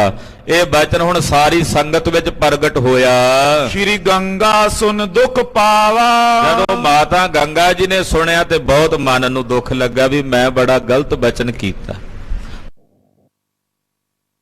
ਕੋਲੋਂ ਵੀ ਹੋ ਸਕਦੀ ਹੈ ਗਲਤੀ, ਤੋਂ ਵੀ ਹੋਣਾ ਪਰਮੇਸ਼ਰ ਹੀ ਹੈ, ਆਲਪੁਰਖ ਜਿਹਦੇ ਕੋਲ ਕੋਈ ਗਲਤੀ ਨਹੀਂ ਹੁੰਦੀ। ਇਨਸਾਨ ਤਾਂ ਗਲਤੀਆਂ ਦਾ ਪੁਤਲਾ ਹੈ, ਪਰ ਗਲਤੀ ਕਰਕੇ ਮਨ 'ਚ ਪਛਤਾਵਾ ਹੋ ਜਾਣਾ ਤੇ ਅੱਗੇ ਤੋਂ ਤੋਬਾ ਕਰ ਲੈਣੀ, ਇਹ ਇਨਸਾਨੀਅਤ ਹੈ, ਇਹ ਇਨਸਾਨੀਅਤ ਦਾ ਸਿਧਾਂਤ ਹੈ। ਤੋ ਮਾਤਾ ਜੀ ਦੇ ਮਨ 'ਚ ਇਸ ਗੱਲ ਦਾ ਪਛਤਾਵਾ ਹੋਇਆ ਵੀ ਸੰਗਤ ਵਿੱਚ ਮੈਨੂੰ ਇਹ ਬਚਨ ਨਹੀਂ ਸੀ ਕਹਿਣਾ ਚਾਹੀਦਾ। ਵੀ ਬਾਬਾ ਜੀ ਦਾ ਸੇਵਾਦਾਰ ਸੀ ਭਾਈ ਕਮਲੀਆ, ਭਾਵੇਂ ਸੇਵਾਦਾਰ ਸੀ ਭਾਵੇਂ ਕੋਈ ਹੋਰ ਵੀ ਹੁੰਦਾ, ਸੰਗਤ ਵਿੱਚ ਆਇਆ ਸੀ ਤੇ ਇਦਾਂ ਦਾ ਬੋਲ ਨਹੀਂ ਸੀ ਬੋਲਣਾ ਚਾਹੀਦਾ। ਗੁਰੂ ਕਾ ਸਿੱਖ ਤਾਂ ਸੀਗਾ ਨਾ। ਡਾਕਟਰ ਭਾਈ ਵੀਰ ਸਿੰਘ ਜੀ ਨੇ ਸਾਰੀ ਜ਼ਿੰਦਗੀ ਇਸ ਗੱਲ ਦਾ ਪਛਤਾਵਾ ਕੀਤਾ। ਕਿੱਡੇ ਵੱਡੇ ਮਹਾਂਪੁਰਖ ਸੀ ਭਾਈ ਵੀਰ ਸਿੰਘ ਜੀ। ਕਹਿੰਦੇ ਇੱਕ ਵਾਰੀ ਅਕਾਲੀ ਕੌਰ ਸਿੰਘ ਜੀ ਉਹਨਾਂ ਨੂੰ ਮਿਲਣ ਆਏ। ਅਕਾਲੀ ਕੌਰ ਸਿੰਘ ਜੀ ਨਿਹੰਗ ਸਿੰਘ ਸਨ ਤੇ ਉਹ ਆਪਣੇ ਸਰੀਰ ਤੇ ਆ ਦਰੀਆਂ ਦਾ ਜਾਂ ਕੋਈ ਬੋਰੀ ਆਦਿਕ ਦਾ ਹੀ ਚੋਲਾ ਪਾਉਂਦੇ ਤੇ ਨਿਸ਼ਾਨ ਸਾਹਿਬ ਦਾ ਜਿਹੜਾ ਕੱਪੜਾ ਪੁਰਾਣੇ ਖੱਦਰ ਦੇ ਕੱਪੜੇ ਹੁੰਦੇ ਸੀ ਨਿਸ਼ਾਨ ਸਾਹਿਬ ਨੂੰ ਚੜਨ ਵਾਲੇ, ਉਹਦਾ ਉਹਨਾਂ ਨੇ ਦਮਾਲਾ ਬੰਨਿਆ ਹੋਣਾ। ਤੇ ਭਾਈ ਵੀਰ ਸਿੰਘ ਨੂੰ ਅੰਮ੍ਰਿਤਸਰ ਸਾਹਿਬ ਮਿਲਣ ਗਏ ਤੇ ਸੇਵਾਦਾਰ ਬਾਹਰ ਖੜਾ ਸੀ ਨੌਕਰ, ਉਹਨੂੰ ਕਿਹਾ ਵੀ ਜਾ ਕੇ ਭਾਈ ਵੀਰ ਸਿੰਘ ਨੂੰ ਕਹੋ ਵੀ ਇੱਕ ਨਿਹੰਗ ਸਿੰਘ ਆਇਆ ਮਿਲਣ ਵਾਸਤੇ। ਭਾਈ ਸਾਹਿਬ ਜੀ ਕੋਈ ਲਿਖ ਰਹੇ ਸੀ ਤੇ ਉਹਨਾਂ ਨੇ ਆਖਿਆ ਵੀ ਖਬਰੇ ਕੋਈ ਹੋਣਾ ਮਸਤਾਨਾ ਦੀਵਾਨਾ। ਕਹਿੰਦੇ ਉਹਨਾਂ ਨੂੰ ਕਹੋ ਵੀ ਹਾਲੇ ਟਾਈਮ ਕੋਈ ਨਹੀਂ ਮਿਲਣ ਦਾ, ਵੀ ਠਹਿਰ ਕੇ ਮਿਲਾਂਗੇ। ਅਕਾਲੀ ਜੀ ਉੱਥੋਂ ਵਾਪਸ ਪਰਤ ਗਏ ਤੇ ਬਾਅਦ ਵਿੱਚ ਭਾਈ ਵੀਰ ਸਿੰਘ ਨੂੰ ਜਦੋਂ ਬਾਹਰ ਆਏ ਤੇ ਪਤਾ ਲੱਗਾ ਵੀ ਉਹਦਾ ਅਕਾਲੀ ਜੀ ਸਨ। ਇੱਕਦਮ ਪਿੱਛੇ ਦੌੜੇ, ਹਾਲੇ ਥੋੜਾ ਜਿਹਾ ਹੀ ਦੂਰ ਗਏ ਸੀ। ਅੱਗੇ ਜਾ ਕੇ ਅਕਾਲੀ ਜੀ ਦਾ ਰਸਤਾ ਰੋਕਿਆ। ਮਹਾਰਾਜ ਮਾਫੀ ਚਾਹੁੰਦਾ, ਤੁਸੀਂ ਦੱਸ ਤਾਂ ਦੇਣਾ ਸੀ ਵੀ ਕੌਰ ਸਿੰਘ ਆਇਆ। ਕਹਿਣ ਲੱਗੇ ਵੀਰ ਸਿੰਘ ਮੈਂ ਗੁਰੂ ਕਾ ਸਿੰਘ ਆ, ਨਿਹੰਗ ਸਿੰਘ ਕਹਿ ਦਿੱਤਾ, ਇੰਨਾ ਹੀ ਕਾਫੀ ਸੀ। ਇਹੀ ਮੇਰਾ ਵਿਸ਼ੇਸ਼ਣ ਆ, ਨਾ ਤਾਂ ਮੇਰੇ ਵਰਗੇ ਕਈ ਹੋਣਗੇ, ਪਰ ਜਦੋਂ ਇਹ ਕਹਿ ਦਿੱਤਾ ਵੀ ਇੱਕ ਨਿਹੰਗ ਸਿੰਘ ਆਇਆ ਤੇ ਇਹ ਵਿਸ਼ੇਸ਼ਣ ਕਾਫੀ ਨਹੀਂ ਸੀਗਾ ਵੀ ਤੂੰ ਹੁਣ ਕਹਿਣਾ ਵੀ ਮੈਂ ਤੇਰੇ ਨਾਲ ਵਾਪਸ ਚੱਲਾਂ। ਸੁਣ, ਜਿਹਦੇ ਕੋਲ ਇੱਕ ਨਿਹੰਗ ਸਿੰਘ ਵਾਸਤੇ ਇੱਕ ਗੁਰੂ ਕੇ ਸਿੰਘ ਵਾਸਤੇ ਸਮਾਂ ਨਹੀਂ, ਉਹਦੇ ਲਈ ਅਕਾਲੀ ਕੌਰ ਸਿੰਘ ਕੋਲ ਵੀ ਸਮਾਂ ਨਹੀਂ। ਮੈਂ ਮਾਫੀ ਚਾਹੁੰਦਾ, ਹੁਣ ਨਹੀਂ ਮੈਂ ਜਾਣਾ। ਸਾਰੀ ਜ਼ਿੰਦਗੀ ਭਾਈ ਵੀਰ ਸਿੰਘ ਜਿਸ ਗੱਲ ਦਾ ਪਛਤਾਵਾ ਕਰਦੇ ਨੇ ਵੀ ਮੈਂ ਗੁਰੂ ਕੇ ਸਿੰਘ ਦਾ, ਅਕਾਲੀ ਜੀ ਦਾ ਅਨਾਦਰ ਕੀਤਾ। ਸੋ ਕਹਿਣ ਤੋਂ ਭਾਵ ਕਿ ਗੁਰੂ ਕੇ ਸਿੱਖ ਦਾ ਸਿੱਖ ਪ੍ਰਤੀ ਇਹੋ ਜਿਹਾ ਭਾਵ ਤੇ ਪ੍ਰੇਮ ਹੋਣਾ ਚਾਹੀਏ। ਮਾਤਾ ਜੀ ਦੇ ਮਨ 'ਚ ਵੀ ਪਛਤਾਵਾ ਹੋਇਆ ਕਿ ਮੇਰੇ ਕੋਲੋਂ ਇਹ ਗਲਤੀ ਹੋਈ, ਮੈਨੂੰ ਨਹੀਂ ਸੀ ਇਹ ਬੋਲ ਕਹਿਣਾ ਚਾਹੀਦਾ। ਬਾਬਾ ਜੀ ਦਾ ਸੇਵਾਦਾਰ ਸੀ, ਉਹਨੂੰ ਐਦੀ ਕਹਿ ਦਿੱਤਾ, ਇਹ ਠੀਕ ਨਹੀਂ ਹੋਇਆ। ਸ਼੍ਰੀ ਅਰਜਨ ਬੂਜਨ ਕੀਨੰ। ਮਹਾਰਾਜ ਜੀ ਨੇ ਮਾਤਾ ਗੰਗਾ ਜੀ ਨੂੰ ਬੁਲਾ ਕੇ ਪੁੱਛਿਆ, ਤੁਮ ਸਰਾਪ ਕਹਾਂ ਕਰ ਲੀਨੰ। ਮਹਾਰਾਜ ਜੀ ਕਹਿਣ ਲੱਗੇ ਗੰਗਾ ਜੀ ਇਹ ਕੀ ਕੀਤਾ ਤੁਸੀਂ? ਇਦਾਂ ਦਾ ਬਚਨ ਤੁਹਾਨੂੰ ਨਹੀਂ ਸੀ ਕਰਨਾ ਚਾਹੀਦਾ। ਸ੍ਰੀ ਨਾਨਕ ਨਾਂਦੇ ਉਬਾਚਾ। ਗੁਰੂ ਨਾਨਕ ਸਾਹਿਬ ਜੀ ਦੇ ਸਾਹਿਬਜ਼ਾਦੇ ਨੇ ਬਾਬਾ ਸ਼੍ਰੀ ਚੰਦ ਜੀ। ਨੈ ਮਿਟੇ ਹੋਏ ਸਾਚਾ। ਉਹ ਜਿਹੜਾ ਬਚਨ ਕਰਦੇ ਨੇ ਪੂਰਾ ਹੁੰਦਾ, ਉਹ ਮਿਟਦਾ ਨਹੀਂ ਹੈ। ਗੁਰੂ ਸਾਹਿਬ ਸਮਰੱਥ ਨੇ ਮੇਟ ਵੀ ਸਕਦੇ ਐ, ਪਰ ਪਾਤਸ਼ਾਹ ਜੀ ਹੋਣੀ ਜਿਹੜੀ ਵਰਤਣੀ ਆਉਣ ਵਾਲੇ ਸਮੇਂ 'ਚ ਰਜਾ 'ਚ ਰਹਿਣਾ ਸਿਖਾਉਣਾ ਨਾ, ਵੀ ਕਿਵੇਂ ਹੁਕਮ 'ਚ ਚੱਲਣਾ, ਰੱਬ ਦੀ ਰਜਾ ਵਿੱਚ ਚੱਲਣਾ, ਉਹ ਪਾਤਸ਼ਾਹ ਜੀ ਸਿੱਖਿਆ ਸਿਖਾਣੀ ਹੈ। ਤੇਰਾ ਕੀਆ ਮੀਠਾ ਲਾਗਾ ਵਾਲੀ ਖੇਡ 'ਚ ਵਰਤਣਾ ਸੀ। ਮਹਾਰਾਜ ਜੀ ਕਹਿੰਦੇ ਉਹ ਮਹਾਂਪੁਰਖ ਨੇ, ਉਹਨਾਂ ਦੇ ਬਚਨ ਸੱਚ ਹੁੰਦੇ ਨੇ। ਤਪਵਾਨ ਜਤੀ ਬ੍ਰਤ ਪੂਰਾ। ਬਾਬਾ ਸ਼੍ਰੀ ਚੰਦ ਜੀ ਮਹਾਰਾਜ ਤਪਵਾਨ ਨੇ, ਜਤੀ ਨੇ, ਉਹ ਬ੍ਰਤ 'ਚ ਪੂਰੇ ਹਨ। ਕਿਮ ਬਨੇ ਤਿਨ ਬਚ ਕੂਰਾ।